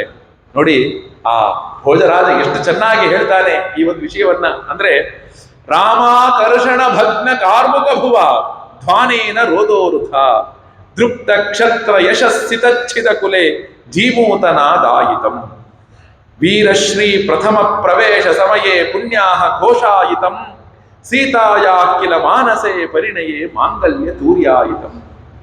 ಎಷ್ಟು ಚೆನ್ನಾಗಿದೆ ನೋಡಿ. ರಾಮಾಕರ್ಷಣ ಭಗ್ನ ಕಾರ್ಮುಕ ಭುವ, ರಾಮಚಂದ್ರನ ಆ ಶಬ್ದ ಬಂದ ತಕ್ಷಣ ಆಕಾಶ ಭೂಮಿ ಒಂದಾಯ್ತಂತೆ. ಆ ಕ್ಷತ್ರಿಯರು ನಾನು ದೊಡ್ಡ ಬಲಶಾಲಿ ಅಂದುಕೊಂಡಂತಹ ಎಲ್ಲ ಕ್ಷತ್ರಿಯರ ಹೃದಯದಲ್ಲಿದ್ದಂತಹ ಆ ಜಂಬ ಅಹಂಕಾರಾದಿಗಳೆಲ್ಲವೂ ಕೂಡ ಹೊರಟು ಹೋಯ್ತಂತೆ. ಆಗ ಅಲ್ಲಿದ್ದಂತಹ ವಿಶ್ವಾಮಿತ್ರಾದಿ ಋಷಿಗಳು ಯೋಚನೆ ಮಾಡಿದ್ರಂತೆ, ಏನಂತ ಅಂದ್ರೆ ವೀರಶ್ರೀ ಪ್ರಥಮ ಪ್ರವೇಶ ಸಮಯೇ ಪುಣ್ಯಾಹ ಘೋಷಾಯಿತಂ. ಒಂದು ದೊಡ್ಡದಾದಂತಹ ಮುಂದೆ ರಾಮನಿಂದ ದೊಡ್ಡ ಕೆಲಸ ಆಗುವುದಿದೆ, ಬಹಳ ದೊಡ್ಡ ಕೆಲಸ ಆಗುವುದಿದೆಯಪ್ಪ. ಅಂತಹ ಕೆಲಸ ನಡಿಬೇಕು ರಾಮಚಂದ್ರನಿಂದ. ಅಂತಹ ನಡೆಯೋದಿಕ್ಕೆ ಈ ಒಂದು ಶಬ್ದ ಏನಿದೆ, ಯಾವುದು ಈ ಒಂದು ಶಬ್ದ, ಒಂದು ಪುಣ್ಯಾಹ ನಾಂದಿ ಶಬ್ದದ ತರ, ವೇದ ಮಂತ್ರಗಳ ತರಹ ಕೇಳಿಸ್ತದೆ. ಪುಣ್ಯಾಹ ಘೋಷಾಯಿತಂ, ಆರಂಭದ ಮಂತ್ರಗಳಿಂದ ನಮಗೆ ಕೇಳಿಸಿದ್ರೆ. ಆದ್ರೆ ಒಂದೇ ಒಂದು ಹೇಳ್ತಾರೆ ನೋಡಿ, ಸೀತಾಯಾಹ ಕಿಲ ಮಾನಸೇ ಪರಿಣಯೇ ಮಾಂಗಲ್ಯ ತೂರ್ಯಾಯಿತಂ. ಎಲ್ಲರೂ ಒಂದೊಂದು ತರಹ ಶಬ್ದವನ್ನ ವಿಚಾರ ಮಾಡ್ತಿದ್ರೆ, ಕ್ಷತ್ರಿಯರು ಒಂದು ತರಹ, ಋಷಿಗಳು ಒಂದು ತರಹ, ಈ ರೀತಿ ಎಲ್ಲವೂ ಕೂಡ ಯೋಚನೆ ಮಾಡ್ತಿದ್ರೆ, ಸೀತಾಮಾತೆ ಮಾತ್ರ ಸೀತಾ ಮತ್ತು ರಾಮರ ಮನಸ್ಸಿನ ಮದುವೆಗೆ, ಸೀತಾ ಮತ್ತು ರಾಮರ ಮನಸ್ಸಿನ ಮದುವೆಗೆ ಈ ಒಂದು ಶಬ್ದ ಏನಾಯ್ತಪ್ಪ ಅಂದ್ರೆ ಗಟ್ಟಿ ಮೇಳದ ತರಹ ಕೇಳಿಸ್ತದೆ. ಒಬ್ಬೊಬ್ಬರಿಗೆ ಸೀತಾಯಾಕಿಲ ಮಾನಸೇ ಪರಿಣಯೇ, ಮನಸ್ಸಿನ ಮದುವೆ ಅದು, ಇಬ್ಬರು ಕೂಡ ಒಂದಾಗುವಂತ, ಅದಕ್ಕೆ ಗಟ್ಟಿ ಮೇಳದ ತರಹ ಕೇಳಿಸ್ತು ಅನ್ನುವಂಥದ್ದನ್ನ. ಗಟ್ಟಿ ಮೇಳ ನಾವು ಹೇಳ್ತೀವಲ್ಲ, ಮಾಂಗಲ್ಯ ಧಾರಣೆ ಮಾಡ್ಬೇಕಾದ್ರೆ ಗಟ್ಟಿ ಮೇಳ ಅಂತ, ಆ ರೀತಿಯಾಗಿ ಕೇಳಿಸ್ತು ಅನ್ನುವುದನ್ನ ತಿಳಿಸ್ತಾರೆ ನೋಡಿ. ಆ ರೀತಿ ಆದ ಮೇಲೆ ಏನಾಗುತ್ತೆ ಅಂದ್ರೆ ದಶರಥನ ಮಕ್ಕಳ ಮದುವೆಯಾಗತ್ತೆ. ಶ್ರುತಕೀರ್ತಿ, ಮಾಂಡವಿ, ಊರ್ಮಿಳ ಮತ್ತು ಸೀತ. ನೋಡಿ, ಜನಕ ಮಹಾರಾಜನಿಗೆ ಒಬ್ಬ ತಮ್ಮ ಇದ್ದ, ಕುಶಧ್ವಜ ಅಂತ ಅವನ ಹೆಸರು, ಕುಶಧ್ವಜ ಅಂತ. ಅವನ ಮಕ್ಕಳು ಮಾಂಡವಿ ಮತ್ತು ಶ್ರುತಕೀರ್ತಿ. ಊರ್ಮಿಳ ಜನಕ ಮಹಾರಾಜನ ಒಬ್ಬಳೇ ಮಗಳು. ಊರ್ಮಿಳ. ಸೀತಾದೇವಿ ಯಜ್ಞಶಾಲೆಯಲ್ಲಿ ಸಿಕ್ಕವಳು. ಇಲ್ಲಿ ಏನಾಗುತ್ತೆ ಅಂದ್ರೆ ನಿಮಗೆಲ್ಲ ಅನ್ನಿಸ್ಬಿಡತ್ತೆ, ಓ ಈ ರೀತಿಯಾಗಿ ರಾಮನು ಗೆದ್ದು ಬಿಟ್ಟ, ಮದುವೆ ಆಗಿಬಿಡ್ತು ಅಂತ. ನೋಡಿ, ಬಿಲ್ಲನ್ನ ಮುರಿದ, ಸೀತಾಮಾತೆ ಕೈಯಲ್ಲಿ ಹಾರ ಇದೆ, ಎಲ್ಲವೂ ಇದೆ. ಹಾರ ಆದಾಗ ದಶರಥನ ಆ ಒಂದು ಏನಾಯ್ತು ಅಂದ್ರೆ, ರಾಮಚಂದ್ರನಿಗೆ ಹಾರವನ್ನು ಹಾಕಬೇಕು, ನೀನು ಅಯೋಧ್ಯೆಯ ಸೊಸೆ ಆಗಬೇಕು. ವಿಶ್ವಾಮಿತ್ರ ಹೇಳ್ತಾರ, ವಿವಾಹ ಮಾಡ್ಕೊ. ಸೀತಾಮಾತೆಗೆ ಒಂದು 8-9 ವರ್ಷದ ಹುಡುಗಿ ಆಗಿ, ತುಂಬಾ ದೊಡ್ಡಕ್ಕೆ ಏನಲ್ಲ. ರಾಮಚಂದ್ರನಿಗೆ 14 ವರ್ಷ ಅಂದ್ರೆ ಸೀತಾಮಾತೆಗೆ ಇನ್ನೆಷ್ಟು ವರ್ಷಗಳಿರಬಹುದು. ಆಗ ರಾಮಚಂದ್ರನು ಹೇಳ್ತಾನೆ, ಇರಿ ಒಂದು ಕ್ಷಣ ನೀವೆಲ್ಲರೂ ಇರಿ. ಏನಕ್ಕೆ? ಇವಳು ಕೇವಲ ನನಗೆ ಪತ್ನಿಯಾಗಿ ಬರುವಂಥವಳದು, ಅಯೋಧ್ಯೆಗೆ ತಾಯಿಯಾಗಿ ಬರಬೇಕು. ನನ್ನ ಅಪ್ಪ ಅಮ್ಮಂದಿರಿಗೆ ಮಗಳಾಗಿ ಬರಬೇಕು. ನನ್ನ ತಮ್ಮಂದಿರಿಗೆ ಅತ್ತಿಗೆ ಅಮ್ಮನಾಗಿ ಬರಬೇಕು. ಇವರೆಲ್ಲರೂ ಒಪ್ಪುವಂಥದ್ದಾದರೆ, ಮೊದಲನೇದಾಗಿ ದಶರಥನು ಒಪ್ಪುವಂಥದ್ದಾದರೆ ನಾನು ಏನು ಮಾಡ್ತೇನೆ, ಈಕೆಯನ್ನ ವಿವಾಹ ಮಾಡಿಕೊಳ್ತೇನೆ. ನಾವು ಅಂದುಕೊಂಡು ಬಿಡ್ತೇವೆ ಈಗಿನ ಕಾಲದಲ್ಲೇ ಗಂಡು ಹೆಣ್ಣು ಒಪ್ಪಿದ್ರೆ ಸಾಕಪ್ಪ, ವಿವಾಹ ನಡೆದು ಹೋಗುತ್ತೆ. ನಾವೇ ಹೇಳ್ಬಿಡ್ತೇವೆ, ನಮ್ದೇನು ಇಲ್ಲ ಸ್ವಾಮಿ, ಅವ್ರವ್ರು ಒಪ್ಕೊಂಡ್ರೆ ಸಾಕು ಅಂತ. ಅಪ್ಪ ಅಮ್ಮಂದ್ರೆ ಹೇಳ್ಬಿಡ್ತೇವೆ ನಾವು ಈ ಮಾತನ್ನ, ನಮ್ದೇನು ಇಲ್ಲ ಸ್ವಾಮಿ, ಅವರಿಬ್ರು ಒಪ್ಕೊಂಡ್ರೆ ಸಾಕು. ಏನಕ್ಕಿಲ್ಲಮ್ಮ ನಿಮ್ದೆಲ್ಲ? ಆಕೆ ನಿಮ್ಮವಳಲ್ವಾ? ನಿಮ್ಮನ್ನ ಚಂದ ನೋಡ್ಕೋಬೇಕಾಗಿಲ್ವಾ? ಆ ಮಗನನ್ನು ನೋಡ್ಕೊಂಡ್ರೆ ಮಾತ್ರನೇ ಸಾಕ?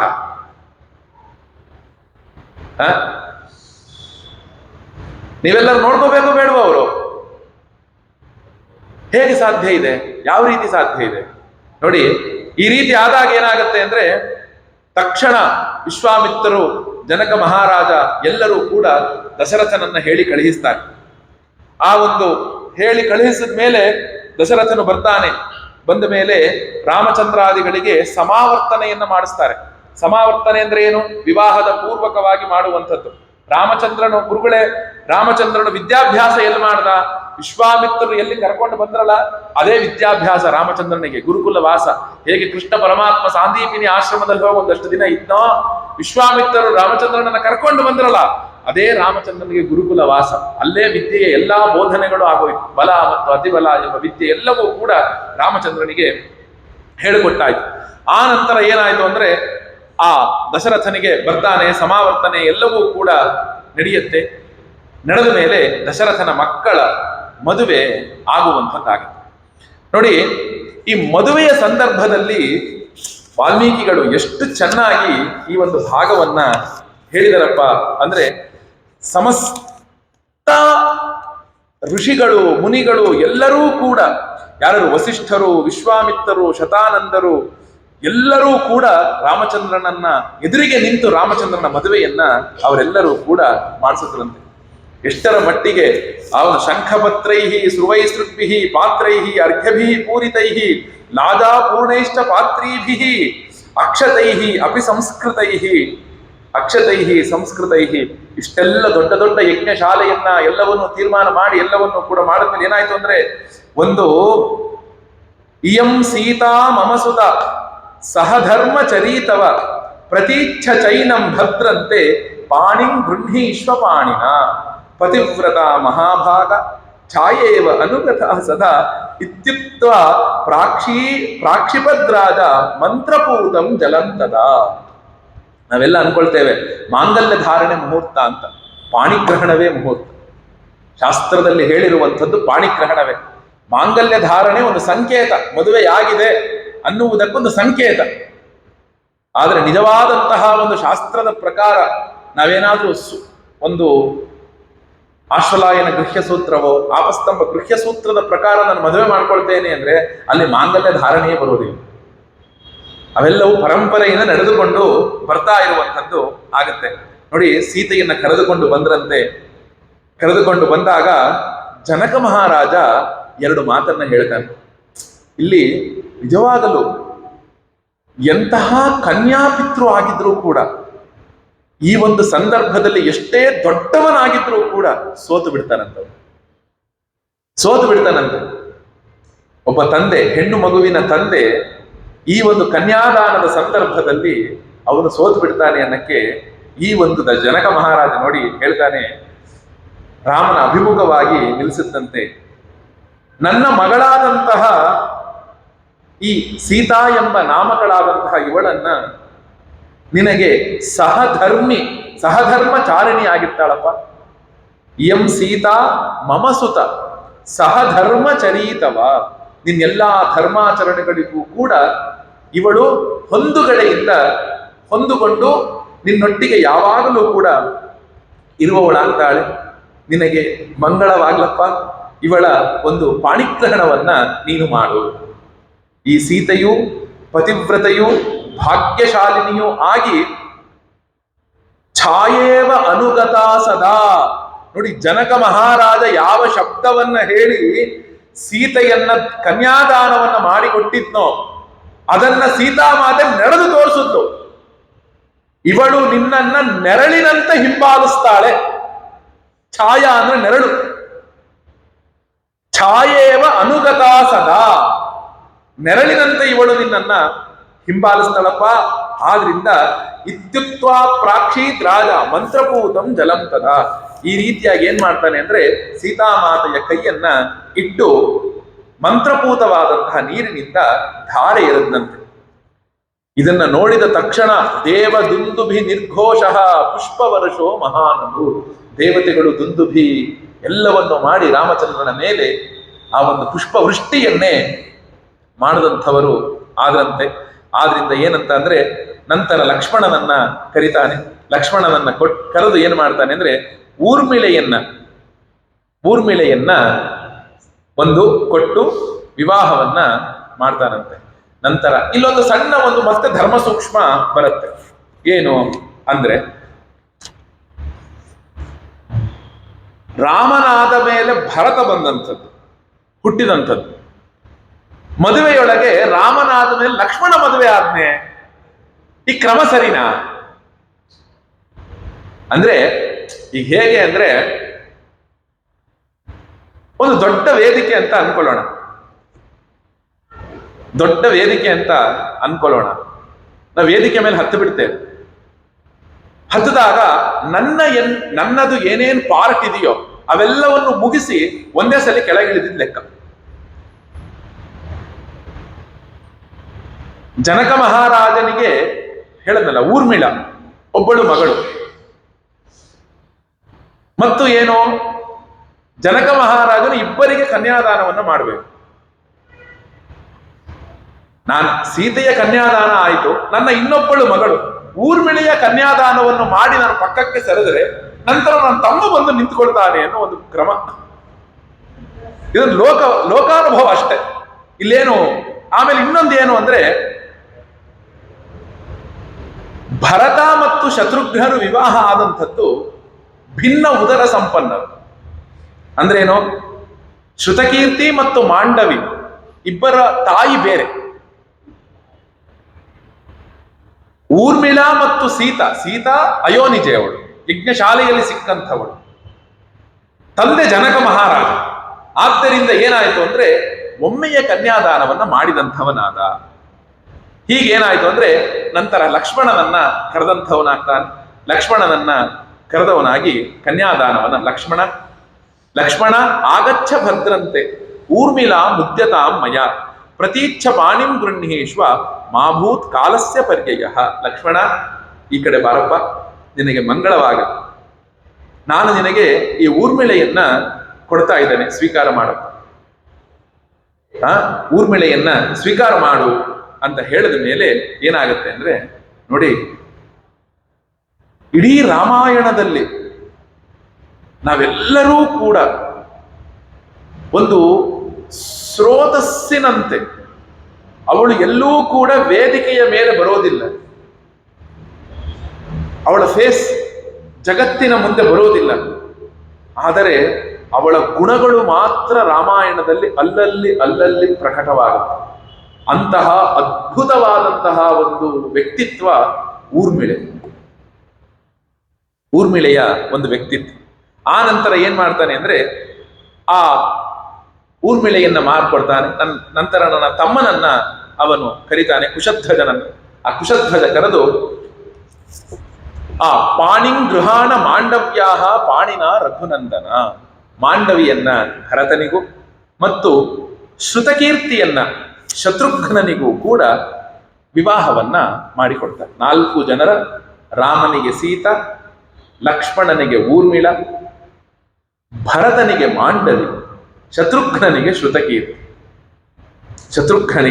ಶ್ರುತಕೀರ್ತಿಯನ್ನ ಕೊಟ್ಟು ವಿವಾಹ ಆಗತ್ತೆ. ಆ ನಂತರ ಏನಾಗುತ್ತೆ ಅಂದ್ರೆ, ಮುಂದೆ ಅವರೆಲ್ಲರೂ ಕೂಡ ಹೊರಡ್ತಾರೆ. ಹೊರಟ ಮೇಲೆ ಮಾರ್ಗ ಮಧ್ಯದಲ್ಲಿ ಪರಶುರಾಮರು ಸಿಗ್ತಾರೆ. ನೋಡಿ, ಈ ಪರಶುರಾಮರ ವೃತ್ತಾಂತವನ್ನು ಕೂಡ ತಮಗೆ ತಿಳಿಸಬೇಕು. ಪರಶುರಾಮರು ಯಾವಾಗ ನಾನು ಈ ಒಂದು ಜಗತ್ತಿನಲ್ಲಿ ದೃಪ್ತ ಕ್ಷತ್ರಿಯರು ಎಷ್ಟು ದಿನಗಳು ಇರ್ತಾರೋ ಅವರೆಲ್ಲರನ್ನೂ ಕೂಡ ನಾನು ಉಪಸಂಹಾರ ಮಾಡ್ತೇನೆ ಅಂತ ಅಂದುಕೊಂಡು, ಅವರೆಲ್ಲರೂ ಕೂಡ ಇಡೀ ಅಖಂಡ ಭೂಮಿಯನ್ನ ಪ್ರದಕ್ಷಿಣೆ ಮಾಡಿದಾಗ ಏನಾಗುತ್ತೆ ಅಂದ್ರೆ, ಅವರು ಒಂದು ಶಪಥವನ್ನ ಮಾಡಿರ್ತಾರಂತೆ ಪರಶುರಾಮ. ಏನು, ಯಾರು ವಿವಾಹದ ಕಂಕಣ ಕಟ್ಟುಕೊಂಡು ವಿವಾಹ ವೇದಿಕೆಯೊಳಗಿರ್ತಾರೋ ಅಂಥವರನ್ನ ನಾನು ಏನು ಮಾಡೋದಿಲ್ಲ, ಎಂದೂ ಕೂಡ ಅವರನ್ನ ನಾನು ಉಪಸಂಹಾರ ಮಾಡೋದಿಲ್ಲ, ಉದ್ಧಾರ ಮಾಡೋದಿಲ್ಲ. ಆ ನಂತರ ಏನಾಗುತ್ತೆ, ಯಾರು ಯಜ್ಞದೀಕ್ಷೆಯನ್ನ ತೊಟ್ಟಂಥವರಿರ್ತಾರೋ, ಯಜ್ಞದೀಕ್ಷೆಯನ್ನ ಪಡೆದುಕೊಂಡಂಥವರಾಗಿರ್ತಾರೋ ಅಂಥವರಿಗೂ ಕೂಡ ನಾನು ಏನು ಮಾಡೋದಿಲ್ಲ, ಅವರನ್ನು ನಾನು ಉದ್ಧಾರ ಮಾಡೋದಿಲ್ಲ. ಇಡೀ ರಾಮಾಯಣದ ಕಾಲದಲ್ಲಿ ಹಿಂದೆ ನಾವು ಇದನ್ನು ನೋಡಿದಾಗ, ಭೂ ಪ್ರದಕ್ಷಿಣೆಯನ್ನು ಮಾಡಿ ನೋಡಿದಾಗ ನಮಗೆ ದೊಡ್ಡದಾಗಿರುವಂತಹ 2 ಅಂಶ ಕಂಡು ಬರುತ್ತೆ. ಒಂದು ದಶರಥನದು, ಒಂದು ಜನಕ ಮಹಾರಾಜನ. ದಶರಥ ಮತ್ತು ಜನಕ ಮಹಾರಾಜನ ಒಂದು ಇದು ಕಂಡು ಬರುತ್ತೆ. ಹೀಗೆ ಹೇಳಿದಾಗ ಏನಾಗುತ್ತೆ ಅಂದ್ರೆ, ದಶರಥ ಮಹಾರಾಜನು ಅವನಿಗೆ ಪಟ್ಟ ಮಹಿಷಿಗಳು ಅಂತ 3 ಜನ ಇದ್ರು ಅಷ್ಟೇ. ದಶರಥ ಮಹಾರಾಜನಿಗೆ 300ಕ್ಕೂ ಹೆಚ್ಚು ಜನ ಹೆಂಡತಿಯರಿದ್ರಂತೆ. 300 ಜನಕ್ಕೂ ಹೆಚ್ಚು ಜನ ಹೆಂಡತಿಯರು. ಹೇಗೆ ಹೆಂಡತಿಯರಾದರು ಅಂದ್ರೆ, ಪರಶುರಾಮರು ಯಾವಾಗ ಬರ್ತಾರೆ ಅಂತ ಗೊತ್ತಾಯ್ತೋ ಇವನು ಮದುವೆಯ ದೀಕ್ಷೆ ತೊಟ್ಟು ಕೂತ್ಕೊಂಡ್ಬಿಡ್ತಿದ್ದ.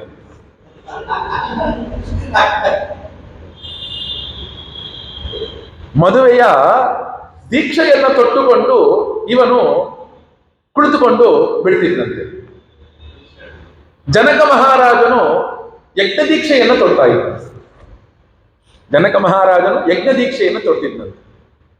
ಹಾಗೆ ಇಂತಹ ಒಂದು ಪತ್ನಿಯರಲ್ಲಿಯೇ ಒಬ್ಬಳು ಹೆಣ್ಣು ಮಗಳು ಹುಟ್ಟಿದ್ದು. ಅವಳೇ ಶಾಂತ.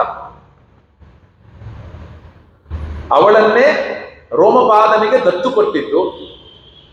ಅವಳನ್ನೇ ಋಷ್ಯಶೃಂಗರು ಮದುವೆಯಾಗಿತ್ತು. ಜಾಮಾತ ಅನ್ನುವಂತಹ ಶಬ್ದ ನಮಗಿಲ್ಲೇ ಬರುತ್ತೆ ನೋಡಿ. ಹೀಗಾದಾಗ ಏನಾಗುತ್ತೆ ಅಂದ್ರೆ, ಪರಶುರಾಮರು ಬರ್ತಾರೆ.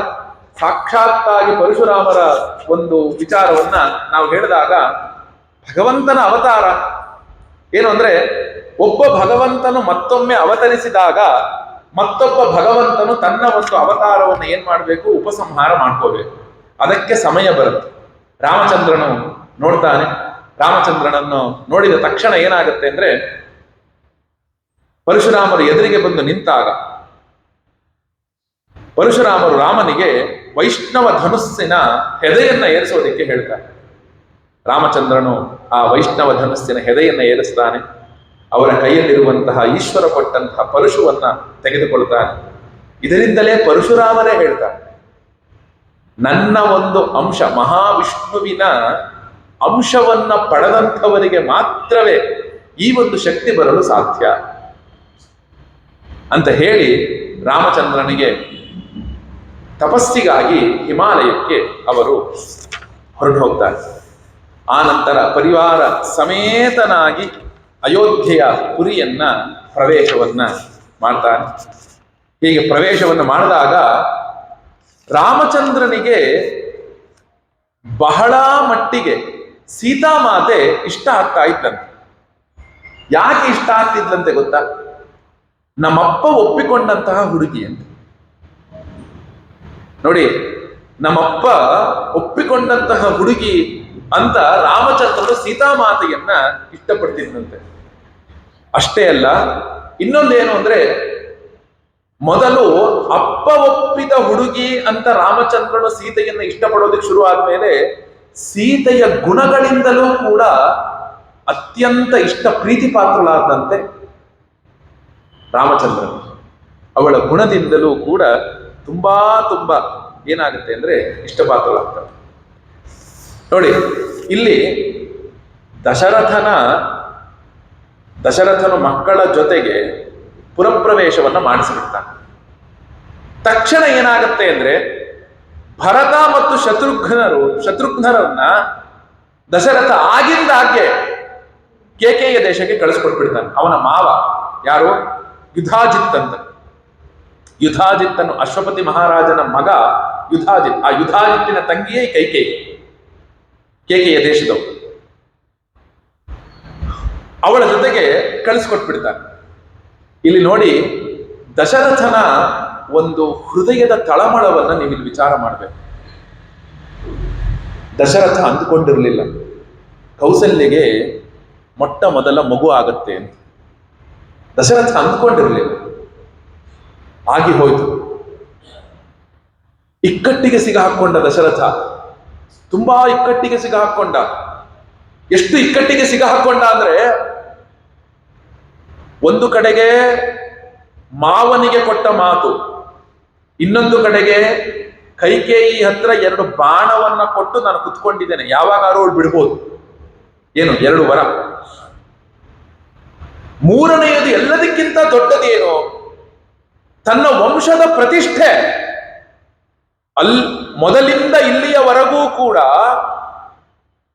ವಂಶದ ಮೊದಲ ಮಗನೇ ರಾಜ್ಯಭಾರವನ್ನ ಮಾಡ್ತಾ ಇದ್ದಾನೆ. ಮೊದಲ ಮಗನೇ ರಾಜ್ಯಭಾರವನ್ನ ಮಾಡೋದು, ಉಳಿದವರೆಲ್ಲರೂ ಕೂಡ ಏನೋ ಅವನಿಗೆ ಸಹಾಯಕರಾಗಿ ಇರುವಂಥದ್ದು. ಮೊಟ್ಟ ಮೊದಲನೇದು ವಂಶದ ಪ್ರತಿಷ್ಠೆ, ಎರಡನೆಯದು ಮಾವನಿಗೆ ಕೊಟ್ಟ ಮಾತು, ಮೂರನೆಯದು ಕೈಕೇಯಿ ಹತ್ರ 2 ವರ ಇದೆ. ಅವನು ಏನ್ ಮಾಡ್ದ ಅಂದ್ರೆ, ಹುಟ್ಟಿದ ದಿನದಿಂದಲೇ, ಹುಟ್ಟಿ ಸ್ವಲ್ಪ ದಿನಗಳ ಆದಿಂದಲೇ ಈ ಭರತ ಶತ್ರುಘ್ನರನ್ನ ಅವರ ಅಜ್ಜನ ಮನೆಯಲ್ಲಿ, ಮಾತಾಮಹನ ಮನೆಯಲ್ಲಿ ಬೆಳೆಸೋದಿಕ್ಕೆ ಶುರು ಮಾಡಿಬಿಟ್ಟ.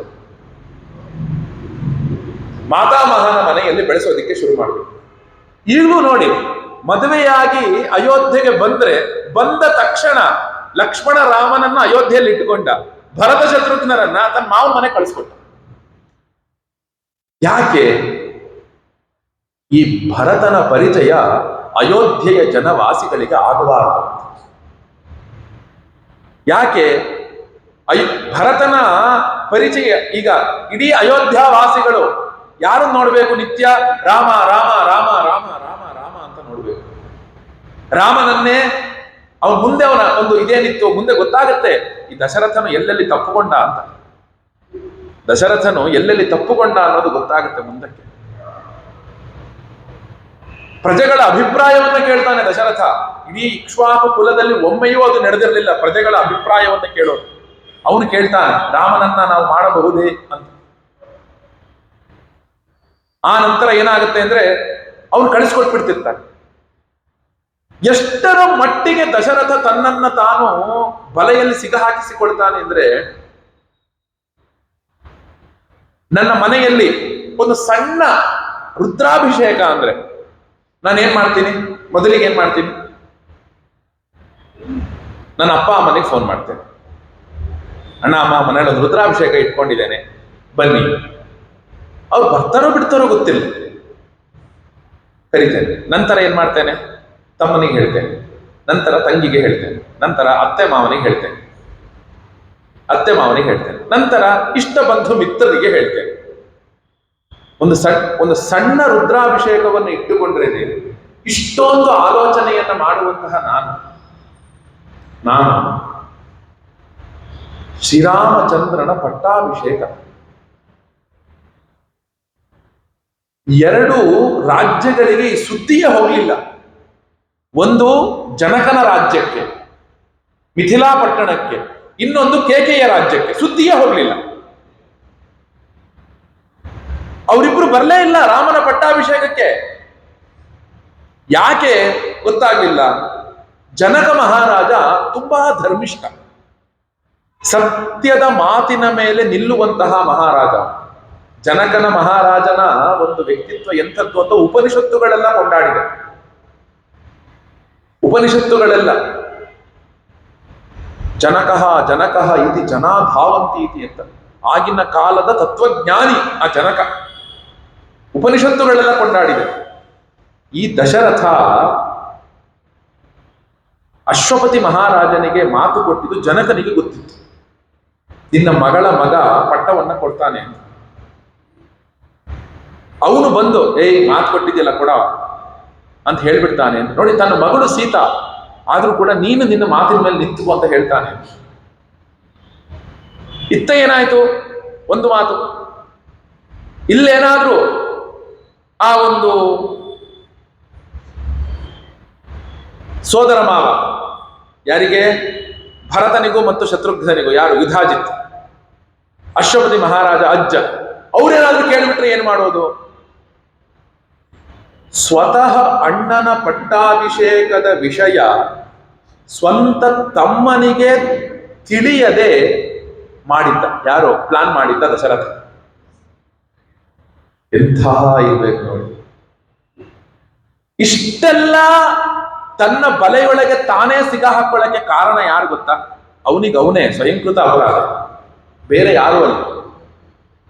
ನಮಗೆಲ್ಲ ಒಂದು ದೊಡ್ಡ ಇದಿರುತ್ತೆ, ಏನು ಅಂದ್ರೆ, ಯಾರು ಇಲ್ಲಪ್ಪ, ಎಂಥದ್ದು ಇಲ್ಲಪ್ಪ, ಏನು ತಪ್ಪು ಮಾಡಿಲ್ಲಪ್ಪ ಅಂತ ಹೇಳ್ತೀವಿ. ಯಾರೋ ಬಂದು ಸುಮ್ಮನೆ ಹೋಗ್ತಿದ್ದೆ ರೀ, ನಾನು ಹೀಗೆ ಹೋಗ್ತಾ ಇದ್ದಾಗ ಏನು ಅಂದ್ರೆ, ಯಾರೋ ಬಂದು ಗುದ್ದು ಬಿಟ್ಟು ಹಿಂದಿಂದ ಅಂತ ಹೇಳ್ತಾನೆ. ಯಾರೋ ಬಂದು ಗುದ್ದಿದ್ದಲ್ಲ, ನೀನೇನೋ ಒಂದು ಸ್ವಯಂಕೃತವಾಗಿ ಒಂದು ತಪ್ಪು ಮಾಡಿರ್ತೀಯ. ಆ ತಪ್ಪಿನ ಫಲವಾಗಿ ಗುದ್ದುವಿಕೆ ನಡೆದಿರುತ್ತೆ. ನಮ್ಮ ತಪ್ಪೇ ಇಲ್ಲದೆ ಏನೂ ನಡೆಯೋಕ್ ಸಾಧ್ಯ ಇಲ್ಲ. ನೋಡಿ, ಗುಣಾದ್ರೂಪ ಗುಣಾಚ್ಚಾಪಿ ಪ್ರೀತಿರ್ಭೂಯೋಭಿ ಅಭ್ಯವರ್ಥದ ತಸ್ಯಾಷ್ಟ ಭರ್ತಾ ದ್ವಿಗುಣಂ ಹೃದಯೇ ಪರಿವರ್ತತೆ. ಯಾಕೆ? ಮನಸ್ವಿ ತದ್ಗತಮನ ನಿತ್ಯಂ ಹೃದಯ ಸಮರ್ಪಿತ ಪ್ರಿಯಾತು ಸೀತಾ ರಾಮಸ್ಯ ದಾರಾಹ ಪಿತೃಕೃತ ಇತಿ. ನಾನು ನೋಡಿ, ತಂದೆ ಗೊತ್ತು ಮಾಡಿಕೊಟ್ಟಂಥವಳು ಅಂತ ಸೀತೆಯನ್ನ ರಾಮಚಂದ್ರ ಇಷ್ಟಪಡ್ತಾ ಇದ್ದಾನೆ. ಅಷ್ಟೇನಾ? ಇಲ್ಲ, ಅವಳ ಗುಣದಿಂದಲೂ ಮತ್ತೆ ಮತ್ತೆ ಇಷ್ಟಪಡೋದಿಕ್ಕೆ ಶುರು ಮಾಡಿದ ರಾಮಚಂದ್ರನು ಅಂತ. ಹೀಗಾಗಿ ಅಯೋಧ್ಯೆಯಲ್ಲಿ ವಿವಾಹ ಆದ ನಂತರ 12 ವರ್ಷಗಳ ಕಾಲ ಕಳೆಯುತ್ತೆ. ಆನಂದವಾಗಿರ್ತಾರೆ. ರಾಮನಿಗೆ 15 ವರ್ಷಕ್ಕೆ ಮದುವೆ ಆಯಿತು ಅಂತ ಅಂದುಕೊಂಡ್ರೆ, ಆ ನಂತರ ಏನಾಯ್ತು ಅಂದ್ರೆ ಮತ್ತಿನ್ನ 12 ವರ್ಷ, 27 ವರ್ಷ ಆಗುವವರೆಗೂ ಕೂಡ ರಾಮಚಂದ್ರ ಅಯೋಧ್ಯ ಪಟ್ಟಣದಲ್ಲಿ ಆನಂದವಾಗಿ ಇದ್ದ. ಹೀಗೆ ಆದಾಗ ಏನಾಯ್ತು ಅಂದ್ರೆ ಮತ್ತೆ ಮಧ್ಯದಲ್ಲಿ ಒಂದು ಸಲಿ ಭರತನು ಬರ್ತಾನೆ. ಭರತನು ಬಂದಾಗ ಮತ್ತೆ ದಶರಥ ಏನ್ ಮಾಡಿ ಸ್ವಲ್ಪ ದಿನ ಇಟ್ಟುಕೊಳ್ಳೋದು, ಮತ್ತೆ ಕಳಿಸ್ಕೊಟ್ಬಿಡೋದು. ಅಲ್ಲಿ ಅಯೋಧ್ಯಾಕಾಂಡ ಮುಗಿಯತ್ತೆ. ಬಾಲಕಾಂಡ ಮುಗಿಯತ್ತೆ. ಅಯೋಧ್ಯಾಕಾಂಡದ ಮೊದಲ ಶ್ಲೋಕ ಏನ್ ಗೊತ್ತಾ? ಮೊದಲ ಶ್ಲೋಕ ಅಯೋಧ್ಯಾಕಾಂಡದು, ಗಚ್ಚತಾ ಮಾತುಲ ಕುಲಂ ಭರತೇನ ತದಾನಖಃ ಶತ್ರುಘ್ನೋ ನಿತ್ಯ ಶತ್ರುಘ್ನ ನೀತ ಪ್ರೀತಿ ಪುರಸ್ಕೃತ.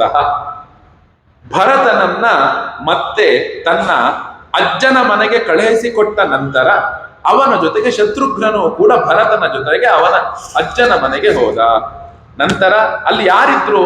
ಯುಧಾಜಿತ್ತು ಮತ್ತು ಅಶ್ವಪತಿ ಅಜ್ಜ ಭರತ ಮತ್ತು ಶತ್ರುಘ್ನರ ಮೇಲೆ ಅತ್ಯಂತ ಪ್ರೇಮವನ್ನ ಇಟ್ಟಿದ್ರು ಅಂತೆಲ್ಲ ಹೇಳಿದ ಮೇಲೆ ಈಗ ಈ 4 ಜನ ಮಕ್ಕಳು, ಈಗ ಮೊದಲೇ ದಶರಥನಿಗೆ ಹಣ್ಣು ಮುದುಕನಾದ ಮೇಲೆಯೇ ಮಕ್ಕಳಾಗಿರೋದು. ಮಕ್ಕಳಾಗಿ ಈಗ 27 ವರ್ಷಗಳು ಕಳೆದಿವೆ. ರಾಮನು ಹುಟ್ಟಿ 27 ವರ್ಷಗಳು ಕಳೆದಿವೆ. ಆ ದಶರಥನಿಗೆ 4 ಜನ ಮಕ್ಕಳಲ್ಲಿ ಅತಿಶಯವಾದಂತಹ ಪ್ರೀತಿ ಇತ್ತಂತೆ. ಅತಿಶಯವಾದಂತಹ ಪ್ರೀತಿ ಇತ್ತಂತೆ. ಆದರೆ ಅಂದ್ರೆ ತೇಷಾಮಪಿ ಮಹಾತೇಜ ರಾಮೋ ರತಿಕರಃ ಪಿತುಃ. ರಾಮನ ಮೇಲೆ ಅತಿಯಾದ ಪ್ರೀತಿ ಇತ್ತಂತೆ. ರಾಮನ ಮೇಲೆ ಏನಾಗಿತ್ತು? ಅತಿಯಾದ ಪ್ರೀತಿ ಅವನಿಗೆ ಇತ್ತಂತೆ. ಇಲ್ಲಿ ದಶರಥ ರಾಮನ ಗುಣವನ್ನ ವರ್ಣನೆ ಮಾಡಿದ. ಇವತ್ತು ರಾಮನು ಎಂಥವನು ಅನ್ನೋದನ್ನ ಅವರ ಅಪ್ಪನ ಬಾಯಲ್ಲಿ ನೀವೆಲ್ಲರೂ ಕೇಳಬೇಕು. ನಾವು ಯಾಕೆ ರಾಮ ರಾಮ ರಾಮ ರಾಮ ಅಂತ ಇಡೀ ಪ್ರಪಂಚ ರಾಮನ ವಿಷಯವಾಗಿ ವಿಚಾರ ಮಾಡುತ್ತೆ ಅಂದ್ರೆ, ರಾಮನೊಳಗೆ ಇಂತಹ ಗುಣಗಳಿತ್ತು ಅದಕ್ಕೋಸ್ಕರ. ಇಂತಹ ಗುಣಗಳಿತ್ತು ಅದಕ್ಕೋಸ್ಕರ. ಕೌಸಲ್ಯ, ನಿಜವಾಗ್ಲೂ ಕೌಸಲ್ಯ ವಿಷಯ ಮುಂದೆ ಹೇಳ್ತೇನೆ. ಆ ರಾಮನ ಒಂದು ವನಾಭಿಗಮನದಲ್ಲಿ ಹೇಳ್ತೇನೆ ಕೌಸಲ್ಯ ವಿಷಯವನ್ನ. ಅವಳು ಪಟ್ಟ ಮಹಿಷಿಯಾದರೂ ಕೂಡ, ಪಟ್ಟದ ಮಹಿಷಿಯಾದರೂ ಕೂಡ ಅತ್ಯಂತ ದುಃಖಿತಳಾಗಿತ್ತು ಕೌಸಲ್ಯ. ಅದನ್ನ ಅವಳ ಬಾಯಿಯಿಂದಲೇ ರಾಮಚಂದ್ರನಿಗೆ ಹೇಳ್ತಾಳೆ, ನಿಮ್ಮಪ್ಪ ನನಗೆ ಎಷ್ಟೆಷ್ಟು ಕಷ್ಟ ಕೊಟ್ಟ. ಆ ಶ್ಲೋಕಗಳನ್ನು ಓದಬೇಕು. ನಾನು ಎಷ್ಟೆಷ್ಟು ಅವಮಾನವನ್ನು ಅನುಭವಿಸಿದೆ, ನಿಮ್ಮಪ್ಪನಿಂದ ಎಷ್ಟು ಕಷ್ಟವಾಯಿತು. ಮತ್ತು ಕೈಕೇಯಿ ಬೈಯೋದಲ್ಲ, ಕೈಕೇಯಿಯ ದಾಸಿಯರು ಕೌಸಲ್ಯಗೆ ಬೈತಿರ್ತಾರೆ. ಮುಂದೆ ಹೇಳ್ತಾಳೆ, ಕೈಕೇಯಿಯ ಒಂದು ಅಂತಃಪುರದಲ್ಲಿ ಒಂದು ಗಿಳಿ ಇರುತ್ತೆ ನೋಡಿ, ಎಷ್ಟು ದುಷ್ಟತನದ ಪರಮಾವಧಿ ಅಂದ್ರೆ, ಆ ಗಿಳಿಗೆ ಪಾಠ ಮಾಡ್ತಿರ್ತಾರೆ. ಏನ್ ಪಾಠ ಮಾಡ್ತಿರ್ತಾರೆ ಗೊತ್ತಾ? ಕೌಸಲ್ಯ ಏನಾದ್ರೂ ಅಪ್ಪಿತಪ್ಪಿ ಈ ಕಡೆಗೆ ಬಂದ್ರೆ ಅವಳ ಕಾಲನ್ನ ಕುಕ್ಕು ಅಂತ, ಕಾಲಿಗೆ ಕುಕ್ಕು ಅಂತ ಪಾಠ ಮಾಡ್ತಾ ಇರ್ತಾರೆ. ಅಂದ್ರೆ ಎಷ್ಟು ದ್ವೇಷ ಬುದ್ಧಿಯನ್ನ ಬೆಳೆಸ್ಕೊಂಡಿದ್ರು ನೋಡಿ. ಇಲ್ಲಿ ರಾಮನು ಯಾವಾಗ ರಾಮನ ಒಂದು ಗುಣವನ್ನ ದಶರಥ ಮಹಾರಾಜ ಹೇಳ್ತಾರೆ. ಈ ರಾಮನ ಗುಣಗಳನ್ನು ಹೇಳಿ ಇವತ್ತಿನ ಉಪನ್ಯಾಸವನ್ನು ಮಂಗಳ ಮಾಡ್ತೇನೆ ನೋಡಿ, ಎಷ್ಟು ಚೆನ್ನಾಗಿದೆ. ಕಥಂಚಿದುಪಕಾರೇಣ ಕೃತ ನೈಕೇನ ತುಷ್ಯತಿ ನ ಸ್ಮರತ್ಯಪಕಾರಾಣಾಂ ಶತಮಪಿ ಆತ್ಮವತ್ತಯ ಸತು ನಿತ್ಯಂ ಪ್ರಶಾಂತಾತ್ಮ ಮೃದು ಪೂರ್ವಂಚ ಭಾಷತೆ ಉಚ್ಯಮಾನೋಪಿ ಪುರುಷಂ ನೋತ್ತರಂ ಪ್ರತಿಪದ್ಯತೆ. ಆಮೇಲೆ ಸಹಿ ವೀರ್ಯೋಪಪನ್ನಶ್ಚ ರೂಪವಾನ್ ಅನಸೂಯಕಃ ಭೂಮೌ ಅನುಪಮ ಸೂನು ಗುಣೈಃ ದಶರಥೋಪಮಃ. ದಶರಥ ಏನು ಸಾಮಾನ್ಯದವನಲ್ಲ. ರಾಮನನ್ನ ಹೋಲಿಕೆ ಮಾಡಬೇಕಾದಾಗ ಗುಣಗಳಲ್ಲಿ ರಾಮಚಂದ್ರನು ದಶರಥನಿಗೆ ಸಮ ಅಂತ ಹೋಲಿಕೆ ಮಾಡಿದ್ದಾರೆ. ಅಷ್ಟು ಒಳ್ಳೆಯವನಾಗಿದ್ದ. ಆದ್ರೆ ಕೆಲವೊಂದು ಕಡೆಗೆ ಏನಾಗ್ಬಿಡ್ತು ಅಂದ್ರೆ ಅವನು ಆ ತಪ್ಪಿನ ಬಲೆಯೊಳಗೆ ಸಿಗ ಹಾಕೊಂಡು ಬಿಟ್ಟ. ಮೊದಲ ಮಾತು ನೋಡಿ ರಾಮಚಂದ್ರನ ಬಗ್ಗೆ ಹೇಳಬೇಕಾದ್ರೆ ಸಹಿ ವೀರ್ಯ ಉಪಪನ್ನಶ್ಚ ರೂಪವು ಅನನುಸೂಯಕಃ. ಆ ರಾಮಚಂದ್ರನು ಅತ್ಯಂತ ಶೂರನಾಗಿದ್ದಂತೆ, ಅತ್ಯಂತ ರೂಪವಂತನಾಗಿದ್ದಂತೆ. ರಾಮಚಂದ್ರನಿಗೆ ಯಾರ ಮೇಲೂ ಕೂಡ ಅಸೂಯೆ ಇರ್ಲಿಲ್ವಂತೆ.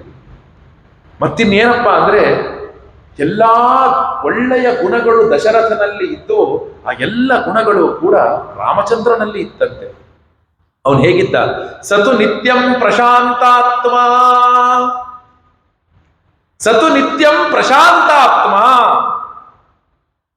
ರಾಮನು ಯಾವಾಗಲೂ ಕೂಡ ಶಾಂತ ಸ್ವಭಾವದವನಾಗಿದ್ದಂತೆ.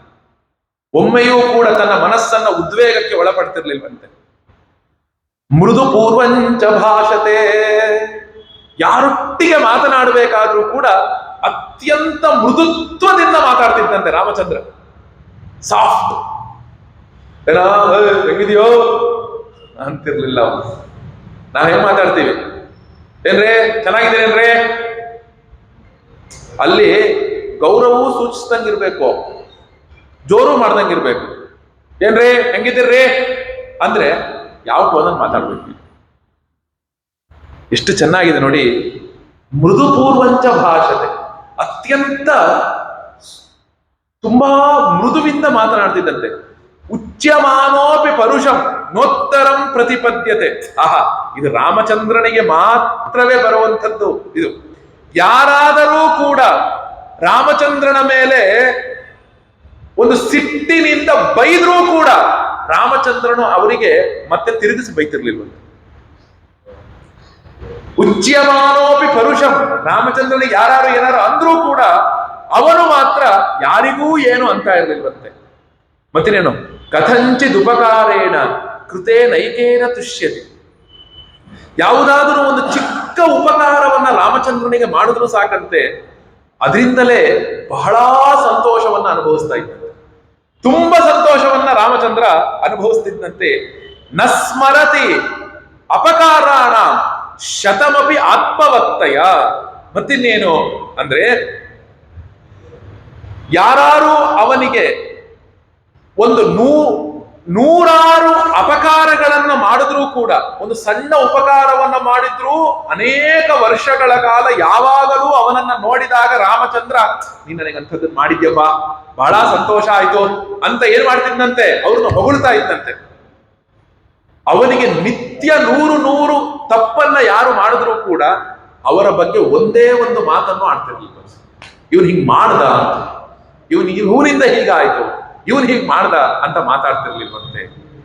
ಶೀಲ ವೃದ್ಧೈರ್ ಜ್ಞಾನ ವೃದ್ಧೈಃ ವಯೋ ವೃದ್ಧೈಶ್ಚ ಸಜ್ಜನೈಃ ಕಥಯನ್ನಾಸ್ತವೈ ನಿತ್ಯಂ ಅಸ್ತ್ರಯೋಗ್ಯಾಂತರೇಶ್ವಪಿ. ರಾಮಚಂದ್ರನು ನಿತ್ಯವೂ ಕೂಡ ಶಸ್ತ್ರವಿದ್ಯೆಯನ್ನ ಅಭ್ಯಾಸ ಮಾಡ್ತಾ ಇದ್ದಂತೆ. ಯಾವಾಗ ಶಸ್ತ್ರವಿದ್ಯಾಭ್ಯಾಸದಿಂದ ಸ್ವಲ್ಪ ಶಸ್ತ್ರವಿದ್ಯಾಭ್ಯಾಸವನ್ನ ಮಾಡಿ ಸ್ವಲ್ಪ ವಿರಾಮ ಸಿಕ್ತೋ ಜ್ಞಾನಿಗಳ ಹತ್ರ ಹೋಗಿ ಆತ್ಮವಿದ್ಯೆಯನ್ನ ವಿಮರ್ಶೆ ಮಾಡ್ತಾ ಇದ್ದ. ಆತ್ಮವಿದ್ಯೆಯನ್ನ ಅವನು ಹೇಳ್ತಿದ್ದಂತೆ. ಆ ನಂತರ ದೊಡ್ಡ ದೊಡ್ಡ ಸಜ್ಜನರ ಜೊತೆಗೆ ಕುಳಿತುಕೊಂಡು ಸಂಭಾಷಣೆಯನ್ನ ಅವನು ಮಾಡ್ತಾ ಇದ್ದಂತೆ. ಮತ್ತೆ ಬುದ್ಧಿಮಾನ್ ಮಧುರಾಭಾಷಿ ಪೂರ್ವಭಾಷಿ ಪ್ರಿಯಂವದ ವೀರ್ಯವಾನ್ ಚ ವೀರ್ಯೇಣ ಮಹತಾ ಸ್ವೇನ ವಿಸ್ಮಿತಃ. ಅವನು ತುಂಬಾ ಮೇಧಾವಿ ಆಗಿದ್ದಂತೆ ರಾಮಚಂದ್ರ. ಸರ್ವದಾ ಪ್ರೀತಿಯಿಂದ ಪ್ರಿಯವನ್ನೇ ಮಾತನಾಡ್ತಿದ್ದಂತೆ. ಯಾರಿಗೆ ತುಂಬಾ ಒಳ್ಳೆಯದು ಅಂತ ಅನಿಸತ್ತೋ ಅದನ್ನೇ ಮಾತಾಡ್ತಿದ್ದ. ಶಾಸ್ತ್ರದಲ್ಲೊಂದು ಮಾತಿದೆ, ಸತ್ಯಂ ಬ್ರೂಯಾತ್ ಪ್ರಿಯಂ ಬ್ರೂಯಾತ್ ನ ಬ್ರೂಯಾತ್ ಸತ್ಯಂ ಅಪ್ರಿಯಂ ಪ್ರಿಯಂಚ ನ ಅನೃತಂ ಬ್ರೂಯಾತ್ ಏಷ ಧರ್ಮ ಸನಾತನಃ ಅಂತ. ನಾವು ಯಾವಾಗಲೂ ಕೂಡ ಸತ್ಯವನ್ನೇ ಹೇಳಬೇಕಂತೆ, ನಂತರ ಪ್ರಿಯವನ್ನೇ ಹೇಳಬೇಕಂತೆ. ಅದು ಸತ್ಯವಾಗಿದ್ರೂ ಕೂಡ ಅಪ್ರಿಯವಾಗಿದ್ರೆ ಅದನ್ನು ಹೇಳಬಾರ್ದಂತೆ. ಅದು ಸತ್ಯವೇ ಆಗಿದ್ರು. ಈಗ ಗುರುಗಳೇ, ಈಗ ನಾನು ದಪ್ಪ ಇದ್ದೀನಿ ಅನ್ನೋ ಸತ್ಯ, ನಾನು ಶರೀರ ದಪ್ಪಗಿದ್ದೀನಿ ಅನ್ನೋ ಸತ್ಯ. ಏನ್ ಗುರುಗಳೇ ಇಷ್ಟು ದಪ್ಪಗಾಗ್ಬಿಟ್ಟಿದ್ದೀರಲ್ಲ? ಹೌದು, ನಾನು ದಪ್ಪಗಿರೋದು ಸತ್ಯ, ಅದನ್ನ ಬಂದು ನೀವು ನನ್ನ ಹತ್ರ ಹೇಳ್ಬೇಕಾಗಿತ್ತು. ಈಗ ನಾವು ವಿಷ್ಣು ಹತ್ರ ಹೋಗ್ಬಿಟ್ಟು, ಏನೋ ವಿಷ್ಣು ಇಷ್ಟು ಕಪ್ಪಗಿದೆಯಲ್ಲ ಅಂದ್ಬಿಟ್ರೆ, ಅವನು ಕಪ್ಪಗಿರೋದು ಸತ್ಯ, ಆದ್ರೆ ಅದನ್ನ ಜಗತ್ತಿಗೆ ಹೇಳ್ಬೇಕಾಗಿಲ್ಲ.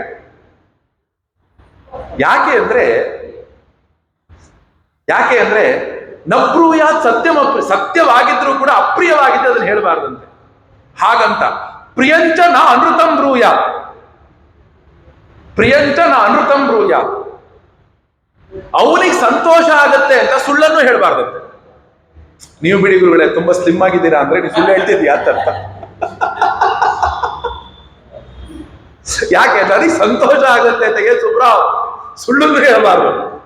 ಪ್ರಿಯಂಚ ನ ಅನೃತಂ ಬ್ರೂಯಾತ್ ಏಷ ಧರ್ಮ ಸನಾತನಃ, ಇದು ನಿಜವಾದ ಸನಾತನ ಧರ್ಮ. ಸತ್ಯವನ್ನ ಹೇಳಬೇಕು, ಪ್ರಿಯವನ್ನ ಹೇಳಬೇಕು, ಅಪ್ರಿಯವಾದ ಸತ್ಯವನ್ನೂ ಹೇಳಬಾರ್ದು, ಅವನಿಗೆ ಪ್ರಿಯ ಆಗುತ್ತೆ ಅಂತ ಸುಳ್ಳನ್ನೂ ಹೇಳಬಾರ್ದು. ಇದು ಧರ್ಮ. ರಾಮಚಂದ್ರನ ಗುಣ ನೋಡಿ ಎಷ್ಟು ಚೆನ್ನಾಗಿದೆ. ಮಧುರ ಭಾಷಿ, ಎಲ್ಲರಿಗೂ ಒಳ್ಳೆದಾಗೋದನ್ನೇ ಮಾತಾಡ್ತಿದ್ದಂತೆ. ಈ ಒಂದು ಮಾತಿದೆಯಲ್ಲ, ಎಲ್ಲರಲ್ಲೂ ಬರ್ಬೇಕನ್ರಿ ಈ ಮಾತು. ಪೂರ್ವ ಭಾಷಿ ಪ್ರಿಯಂವದ. ಈ ರಾಮಚಂದ್ರನೇ ಹೋಗಿ ಮೊದಲಿಗನಾಗಿ ಮಾತನಾಡಿಸ್ತಿದ್ದಂತೆ. ನಾವು ಅವರೆಲ್ಲೋ ನಿಂತಿರ್ತಾರೆ, ನಾವು ಈ ಕಡೆ ಹೋಗ್ತಿರ್ತೀವಿ, ನಾವು ಅವ್ರು ನೋಡ್ತೀವಿ, ಬೇಕಾದ್ರೆ ಮಾತಾಡಿಸ್ಲಿ ಬಿಡೋ ಅಂತ ನಾವೇನೋ ನೋಡದೇ ಇದ್ದಾಗ ಹಿಂಗೆ ತಿರ್ಕೊಂಡು ನಿಂತಿರ್ತೀವಿ. ಅವನಿಗೆ ಬೇಕಾನೆ ಮಾತಾಡ್ಲಿ ಬಿಡೋ ಅಂತ. ಪೂರ್ವಭಾಷಿ ರಾಮಚಂದ್ರನು ಹೋಗಿ ಭುಜ ಹಿಂಗ್ ತಟ್ಟು ಬಿಟ್ಟು, ಓಹ್ ನಮಸ್ಕಾರ, ಚೆನ್ನಾಗಿದ್ದೀರಾ? ಪೂರ್ವಭಾಷಿ ರಾಮಚಂದ್ರನು ಪೂರ್ವಭಾಷಿಯಾಗಿದ್ದ. ಆ ನಂತರ ಪ್ರಿಯಂವದ, ಒಳ್ಳೆದನ್ನೇ ಮಾತನಾಡ್ತಿದ್ದ.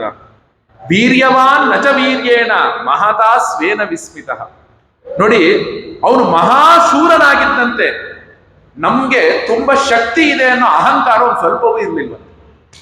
ಈ ಕೆಲವರಿಗೆ ಅಹಂಕಾರ ಇರುತ್ತೆ, ಅವ್ರ ಹತ್ರ ಯಾವುದೋ ಒಂದು ಗುಣ ಜಾಸ್ತಿ ಇದೆ ಅನ್ನಿ, ಆ ಗುಣ ಇದೆ ಅನ್ನೋದು ಯಾವತ್ತೂ ಅಹಂಕಾರ ಆಗ್ಬಾರ್ದು. ಗುಣ ಇರುವಂಥವರು ಅದನ್ನ ಸಣ್ಣದಾಗಿಟ್ಕೋಬೇಕು. ಆ ನಂತರ ಏನಾಯ್ತು? ಸ್ವೇನ ವಿಸ್ಮಿತ ನಚ ಅನೃತ ಕಥೋ ವಿದ್ವಾನ್ ವೃದ್ಧಾನಾಂ ಪ್ರತಿಪೂಜಕಃ ಅನುರಕ್ತಃ ಪ್ರಜಾಭಿಶ್ಚ ಪ್ರಜಾಶ್ಚಾಪಿ ಅನುರಂಜತೆ. ಮತ್ತಿನ್ನೇನು ಅಂದ್ರೆ ಅವನು ಮೇಧಾವಿಯಾಗಿದ್ದಂತೆ, ಸರ್ವದಾ ಮಧುರವಾಗಿ ಪ್ರಿಯವನ್ನೇ ಮಾತನಾಡುವಂಥವನಾಗಿದ್ದಂತೆ. ಆಮೇಲೆ ಇನ್ನೊಂದೇನು, ಅವನ ಬಳಿ ನಚ ಅನೃತ ಕಥೋ ವಿದ್ವಾನ್, ರಾಮ ಇರುವ ಕಡೆಗೆ ಸುಳ್ಳು ಅನ್ನೋದು ಅಕ್ಕಪಕ್ಕನೂ ಬರ್ತಿರ್ಲಿಲ್ವಂತೆ. ಸುಳ್ಳು ಅನ್ನೋದು ಏನಾಗ್ತಿರ್ಲಿಲ್ಲ, ರಾಮ ಸುಳ್ಳು ಹೇಳೋದಲ್ಲ, ರಾಮನ ಅಕ್ಕಪಕ್ಕವೂ ಸುಳ್ಳು ಬರ್ತಿರ್ಲಿಲ್ವಂತೆ. ಅವನು ಎಲ್ಲಾ ಶಾಸ್ತ್ರಗಳನ್ನ ತಿಳಿದುಕೊಂಡವನಾಗಿದ್ದಂತೆ.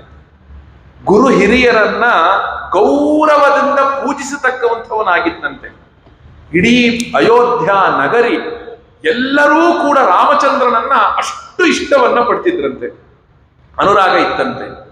ಸಾನುಕ್ರೋಶೋ ಜಿತಕ್ರೋಧ ಬ್ರಾಹ್ಮಣ ಪ್ರತಿಪೂಜಕ ದೀನಾನುಕಂಪಿ ಧರ್ಮಜ್ಞ ನಿತ್ಯಂ ಪ್ರಗ್ರಹವಾನ್ ಶುಚಃ ಕುಲೋಚಿತ ಮತಿಕ್ಷಾತ್ರಂ ಧರ್ಮಂ ಸ್ವಂ ಬಹುಮನ್ಯತೆ ಮನ್ಯತೆ ಪರಯಾ ಕೀರ್ತ್ಯಾ ಮಹತ್ ಸ್ವರ್ಗ ಫಲಂ ತತಃ. ಯಾರತ್ರ ಏನು ಇಲ್ವೋ ಅದನ್ನ ತಿಳಿದು ರಾಮಚಂದ್ರ ತಗೊಂಡೋಗಿ ಕೊಟ್ಟು ಬರ್ತೀನಿ. ಇಷ್ಟು ಒಳ್ಳೆ ಗುಣ ನೋಡಿ. ಯಾರು ಒಂದು ವಸ್ತುಗೆ ತುಂಬಾ ಕಷ್ಟಪಡ್ತಿದ್ರು ಅಂತ ಅನ್ಕೊಳ್ಳಿ, ಆ ವಸ್ತುವನ್ನ ತಗೊಂಡೋಗಿ ಅವನೇ ಕೊಟ್ಟು ಬರ್ತಿದ್ದ. ಜಿತಕ್ರೋಧ, ಸಿಟ್ಟನ್ನ ಗೆದ್ದವನಾಗಿದ್ದಂತೆ. ನಾವು ಏನೇನೋ ಗೆಲ್ಲೋದಲ್ಲ, ನಿನ್ನನ್ನು ನೀನು ಗೆದ್ಕೋಬೇಕು ಅಷ್ಟು.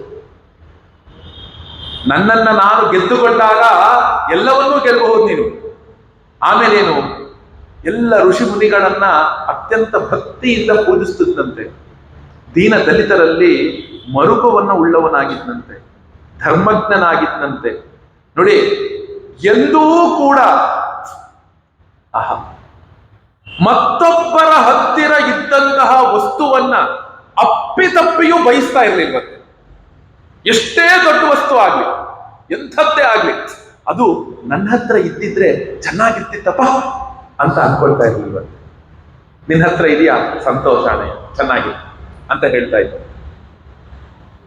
ಕುಲೋಚಿತ ಮತಿಹಿ, ಅವನ ಒಂದು ಅವನ ಕುಲ ಎಷ್ಟು ದೊಡ್ಡದೋ, ಇಕ್ಷ್ವಾಕು, ರಘು, ದೊಡ್ಡ ದೊಡ್ಡ ರಾಜರು ಆಗ್ಬೋದು, ಅದಕ್ಕೆ ತಕ್ಕಂತಹ ದೊಡ್ಡತನವನ್ನ ರಾಮಚಂದ್ರ ಬೆಳೆಸಿಕೊಂಡಿದ್ದಂತೆ. ಮತ್ತಿನ್ನೇನು ಅಂದ್ರೆ, ಅವನಿಗೆ ಶ್ರೇಯಸ್ ನಾ ಶ್ರೇಯಸಿ ರಥೋ ಎಷ್ಟ, ಇದು ಒಳ್ಳೆಯದಲ್ಲ ಅಂತ ಅವನಿಗೆ ತಿಳಿದು ಬಿಡ್ತು ಅಂದ್ರೆ ಎಂದೂ ಕೂಡ ಆ ಕೆಲಸವನ್ನ ಅವನು ಮಾಡ್ತಾ ಇರ್ಲಿಲ್ವಂತೆ. ಯಾವತ್ತೂ ಕೂಡ ಆ ಕೆಲಸವನ್ನ ಅವನು ಮಾಡ್ತಾ ಇರ್ಲಿಲ್ವಂತೆ.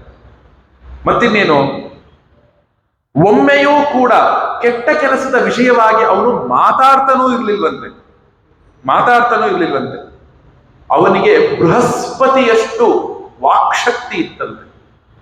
ಅವನು ಅರೋಗ ತರುಣ ವಾಗ್ಮಿ. ಒಮ್ಮೆನೋ ರಾಮಚಂದ್ರ ಹುಷಾರ್ ತಪ್ಪಿ ಬಿದ್ದವನಲ್ಲ. ಅಂದ್ರೆ ಅರ್ಥ ಏನು, ತಿನ್ನೋದ್ರೊಳಗೆ ಕಂಟ್ರೋಲ್ ಇಟ್ಕೊಂಡಿದ್ದ ಅಂತ ಅರ್ಥ. ಏನ್ ಹೇಳಿ, ಅವನು ಎಂದೂ ಹುಷಾರ್ ತಪ್ಪಿಲ್ಲ ಅಂದ್ರೆ ನೀನ್ ಚೆನ್ನಾಗಿ ತಿಂತಾ ಇದೀಯಪ್ಪ ಅಂತ ಅರ್ಥ. ಎಷ್ಟು ಬೇಕೋ ಅಷ್ಟು ಚೆನ್ನಾಗಿ ತಿಂತಿದೀಯ ಅಲ್ಲ, ಎಷ್ಟು ಬೇಕೋ ಅಷ್ಟು ತಿಂತಾ ಇದೆಯಪ್ಪ. ಆರೋಗ್ಯ ತಪ್ಪಬೇಕು ಅಂದ್ರೆ ನಮ್ಮ ಈ ವಾಚಾಳಿತನದಿಂದಲೇ, ಬಾಯಿಂದಲೇ ಆರೋಗ್ಯ ತಪ್ಪೋದು. ಅರೋಗ ತರುಣ, ಯುವಕನಾಗಿದ್ದ, ವಾಗ್ಮಿ, ಚಂದ ಮಾತಾಡೋನಾಗಿದ್ದ. ವಪುಷ್ಮಾನ್ ದೇಶಕಾಲವಿತು, ಬಲಿಷ್ಠವಾದ ಸುಂದರವಾದ ಶರೀರವನ್ನ ಇಟ್ಕೊಂಡಿದ್ದಂತೆ ರಾಮಚಂದ್ರ. ಅವನು ನೋಡಿದ್ರೆ ಸಾಕಂತೆ ಅಬ್ಬಾ ಅಂತ ಇದ್ದಂತೆ. ಅಂತಹ ರಾಮಚಂದ್ರನಾಗಿದ್ದ. ದೇಶಕಾಲವನ್ನ ತಿಳಿದು ವ್ಯವಹಾರವನ್ನ ಮಾಡುವಂಥವನಾಗಿದ್ದ. ಮತ್ತಿನ್ನೇನು ಅಂದ್ರೆ, ಯಾರನ್ನಾದ್ರೂ ಒಬ್ಬರನ್ನ ಅವನು ನೋಡಿದ ತಕ್ಷಣವೇ ಅವರು ಏನನ್ನ ಬಯಸೋದಕ್ಕೋಸ್ಕರ ನಮ್ಮ ಹತ್ರ ಬರ್ತಿದ್ದಾನೆ ಅಂತ ಗೊತ್ತಾಗ್ತಿತ್ತಂತೆ. ಅವರು ಎಷ್ಟರ ಮಟ್ಟಿಗಿದ್ದಾರೆ ಅನ್ನೋದು ರಾಮಚಂದ್ರನಿಗೆ ಗೊತ್ತಾಗ್ತಿತ್ತಂತೆ. ಅಷ್ಟೇ ಅಲ್ಲ, ಮತ್ತಿನ್ನೇನು, ಅವನು ಆ ರಾಜಕುಮಾರ ರಾಮಚಂದ್ರನು ಶ್ರೇಷ್ಠವಾದ ಗುಣಯುಕ್ತನಾಗಿದ್ದಂತೆ. ಪ್ರಜೆಗಳನ್ನ ತನ್ನ ಪ್ರಾಣದಂತೆ ರಕ್ಷಣೆ ಮಾಡ್ತಾ ಇದ್ದಂತೆ. ನನ್ನನ್ನ ನಾನು ಹೇಗೆ ರಕ್ಷಣೆ ಮಾಡ್ಕೊಳ್ತೀನೋ ಹಾಗೆ ಪ್ರಜೆಗಳನ್ನ ರಾಮಚಂದ್ರನು ರಕ್ಷಣೆಯನ್ನ ಮಾಡ್ತಾ ಇದ್ದಂತೆ. ಆಮೇಲೆ ಅವನು ಎಲ್ಲ ವಿಧಿಪೂರ್ವಕವಾಗಿ 4 ವೇದಗಳನ್ನ 6 ಶಾಸ್ತ್ರಗಳನ್ನ ಅವನು ಕಲ್ತ್ಕೊಂಡು ಇದ್ದವನಾಗಿದ್ದಂತೆ. ಆ ಶ್ರೀರಾಮಚಂದ್ರನು ಆ ಒಂದು ಪರಿಶುದ್ಧ ವಂಶದಲ್ಲಿ ಹುಟ್ಟಿದಂತಹ ಒಬ್ಬ ಸತ್ಪುರುಷನಾಗಿದ್ದಂತೆ. ಯಾವತ್ತೂ ಕೂಡ ರುಜು ಮಾರ್ಗದಲ್ಲಿ ನಡೆದವನಾಗಿದ್ದಂತೆ.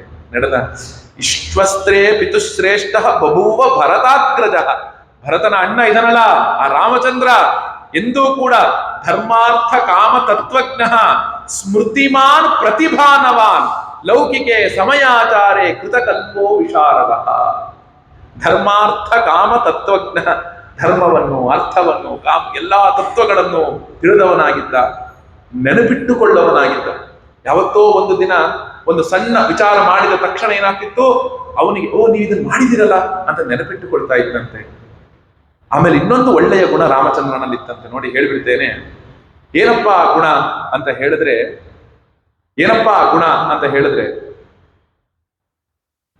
ಅವನು ಯಾರೊಟ್ಟಿಗೂ ಕೂಡ ಏನನ್ನೂ ಮಾತಾಡ್ತಿರ್ಲಿಲ್ವಂತೆ. ನಮ್ಮಲ್ಲೊಂದು ಗುಣ ಇರುತ್ತೆ, ಇದನ್ನ ಮಾಡಿಸ್ತಿದೀವಿ ಸ್ವಾಮಿ, ನಾ ಹಿಂಗ್ ಮಾಡ್ಬೇಕು ಅನ್ಕೊಂಡಿದ್ದೆ, ಹಂಗ್ ಮಾಡ್ಬೇಕು ಅನ್ಕೊಂಡಿದ್ದೀನಿ ಅಂತ. ಏನೂ ಮಾಡಲ್ಲ. ರಾಮಚಂದ್ರ ಒಬ್ಬರೊಟ್ಟಿಗೂ ಕೂಡ ಏನೂ ಹೇಳ್ತಿರ್ಲಿಲ್ವಂತೆ. ಅವನು ಕೆಲಸ ಮಾಡಿದ ಮೇಲೆ ಗೊತ್ತಾಗ್ತಿತ್ತಂತೆ ಜನರಿಗೆ, ಓ ರಾಮಚಂದ್ರ ಇದನ್ನ ಅನ್ಕೊಂಡಿದ್ದ ಅಂತ. ಅವನು ಹೇಳಿ ಮಾಡ್ತಿರ್ಲಿಲ್ವಂತೆ, ಎಲ್ಲವನ್ನು ಕೂಡ ಮಾಡ್ತಿದ್ದಂತೆ. ಯಾರೊಟ್ಟಿಗೂ ಒಂದು ದೃಢಭಕ್ತಿ ಇತ್ತಿತ್ತಂತೆ, ಸ್ಥಿರಪ್ರಜ್ಞನಾಗಿದ್ದಂತೆ, ಕಠೋರವಾದ ಮಾತನ್ನಾಡ್ತಿರ್ಲಿಲ್ವಂತೆ. ಹೀಗೆ ಆ ರಾಮಚಂದ್ರನನ್ನ ಕುರಿತು ಹೇಳ್ತಾನೆ ದಶರಥ. ಹೇಳ್ತಾನೆ ಏನಂತ ಅಂದ್ರೆ, ಯಮಶಕ್ರ ಸಮೋ ವೀರ್ಯೇ ಬೃಹಸ್ಪತಿ ಸಮೋ ಮತೋ ಮಹೀಧರ ಸಮೋ ಧೃತ್ಯ ಮತ್ತಷ್ಟ ಗುಣವತ್ತರ. ರಾಮಚಂದ್ರನ್ ಅನೇಕ ಗುಣಗಳನ್ನ ಮತ್ತೆ ಹೇಳ್ತಾನೆ. ದಶರಥ ಹೇಳ್ತಾನೆ, ನಾನು ವೃದ್ಧನಾದ್ನಪ್ಪ, ಬಹುಕಾಲ ಬದುಕಿದೆ, ನನ್ನ ಕಣ್ಣೆದುರಿಗೆ ರಾಮ ಇಂತಹ ಗುಣವನ್ನ ಇಟ್ಟುಕೊಂಡಂತಹ ರಾಮಚಂದ್ರ ರಾಜನಾಗಬೇಕು ಅಂತ ನಾನು ಇಷ್ಟಪಡ್ತಾ ಇದ್ದೀನಿ. ನನ್ನ ಕಂದನಿಗೆ ಪಟ್ಟಾಭಿಷೇಕವನ್ನ ಮಾಡಬೇಕು ಅಂತ ಅಂದುಕೊಂಡಿದ್ದೇನೆ.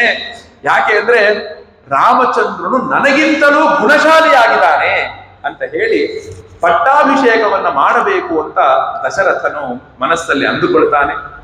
ಮುಂದೆ ಆ ಪಟ್ಟಾಭಿಷೇಕಕ್ಕೆ ದಶರಥ ಎಂತೆಂಥ ರಾಜಕೀಯವನ್ನ ಮಾಡ್ದ, ಆ ನಂತರ ಪಟ್ಟಾಭಿಷೇಕಕ್ಕೆ ಹೆಂಗೆ ಸಿದ್ಧತೆ ಮಾಡಿಕೊಂಡ, ನಂತರ ರಾಮಚಂದ್ರನು ಹೇಗೆ ಕಾಡಿಗೆ ಹೋಗುವ ಸನ್ನಿವೇಶ ಬಂತು, ಮತ್ತು ಮಹಾತ್ಮ ಧರ್ಮಾತ್ಮ ಭರತನು ಬಂದು ಹೇಗೆ ಆ ರಾಮನ ಗುಣಗಳನ್ನು ಹೇಳಿದ ಅನ್ನುವುದನ್ನ ನಾವು, ಯಾಕಂದ್ರೆ ಈ ಅಯೋಧ್ಯ ಕಾಂಡ ಏನಿದೆ ರಾಮಾಯಣದ ಹೃದಯ ಭಾಗ ಅಂತ ಹೇಳ್ತಾರೆ. ಅಷ್ಟು ಆರ್ದ್ರವಾಗಿರುವಂತಹ ಭಾಗ, ಎಲ್ಲ ರಸಗಳು ಈ ಅಯೋಧ್ಯ ಕಾಂಡದಲ್ಲಿದೆ. ಈ ಅಯೋಧ್ಯ ಕಾಂಡದ ಮುಂದುವರೆದ ಭಾಗವನ್ನ ನಾಳೆಯ ದಿನ ಉಪನ್ಯಾಸದಲ್ಲಿ ನಾವೆಲ್ಲರೂ ನೋಡೋಣ ಅಂತ ಹೇಳ್ತಾ ಇವತ್ತಿನ ಉಪನ್ಯಾಸವನ್ನ ಮಂಗಳವನ್ನ ಮಾಡ್ತೇನೆ. ಸ್ವಸ್ತಿ ಪ್ರಜಾಭ್ಯ ಪರಿಪಾಲಯಂತಾಂ ನ್ಯಾಯೇನ ಮಾರ್ಗೇಣ ಮಹೀಮಹೀಷಾಃ ಗೋಬ್ರಾಹ್ಮಣೇಭ್ಯಃ ಶುಭಮಸ್ತು ನಿತ್ಯಂ ಲೋಕಾಃ ಸಮಸ್ತಾಃ ಸುಖಿನೋ ಭವಂತು.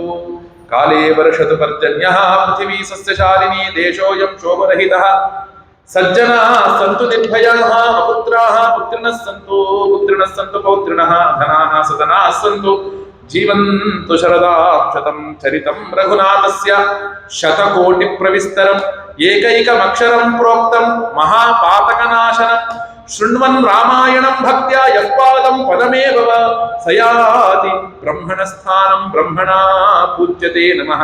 ರಾಮಾಯ ರಾಮಭದ್ರಾಯ ರಾಮಚಂದ್ರಾಯ ವೇಧಸೆ ರಘುನಾಥಾಯ ನಾಥಾಯ ಸೀತಾಯಾಃ ಪತಯೇ ನಮಃ.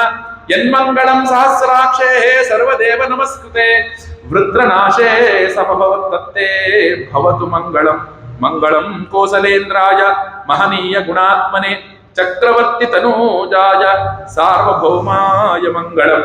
ಕಾಯೇನ ವಾಚಾ ಮನಸೇಂದ್ರಿಯೈವ ಬುದ್ಧ್ಯಾತ್ಮನಾ ವಾ ಪ್ರಕೃತೆ ಸ್ವಭಾವಾತ್ ಕರೋಮಿ ಯದ್ಯತ್ ಸಕಲಂ ಪರಸ್ಮೈ ನಾರಾಯಣಾಯೇತಿ ಸಮರ್ಪಯಾಮಿ. ಶ್ರೀಮನ್ನಾರಾಯಣ ಇತಿ ಸಮರ್ಪಯಾಮಿ. ಓಂ ತತ್ಸತ್. ಕೃಷ್ಣಾರ್ಪಣ ಕೃಷ್ಣಾರ್ಪಣ ಕೃಷ್ಣಾರ್ಪಣ. ರಾಮದೇವರಿಗೆ ಮಹಾಮಂಗಳಾರತಿ ನಂತರ ಪ್ರಸಾದ ಇರುತ್ತೆ, ಎಲ್ಲರೂ ಸ್ವೀಕಾರ ಮಾಡಬೇಕು. ಒಂದು ಸಣ್ಣ ವಿಜ್ಞಾಪನೆ.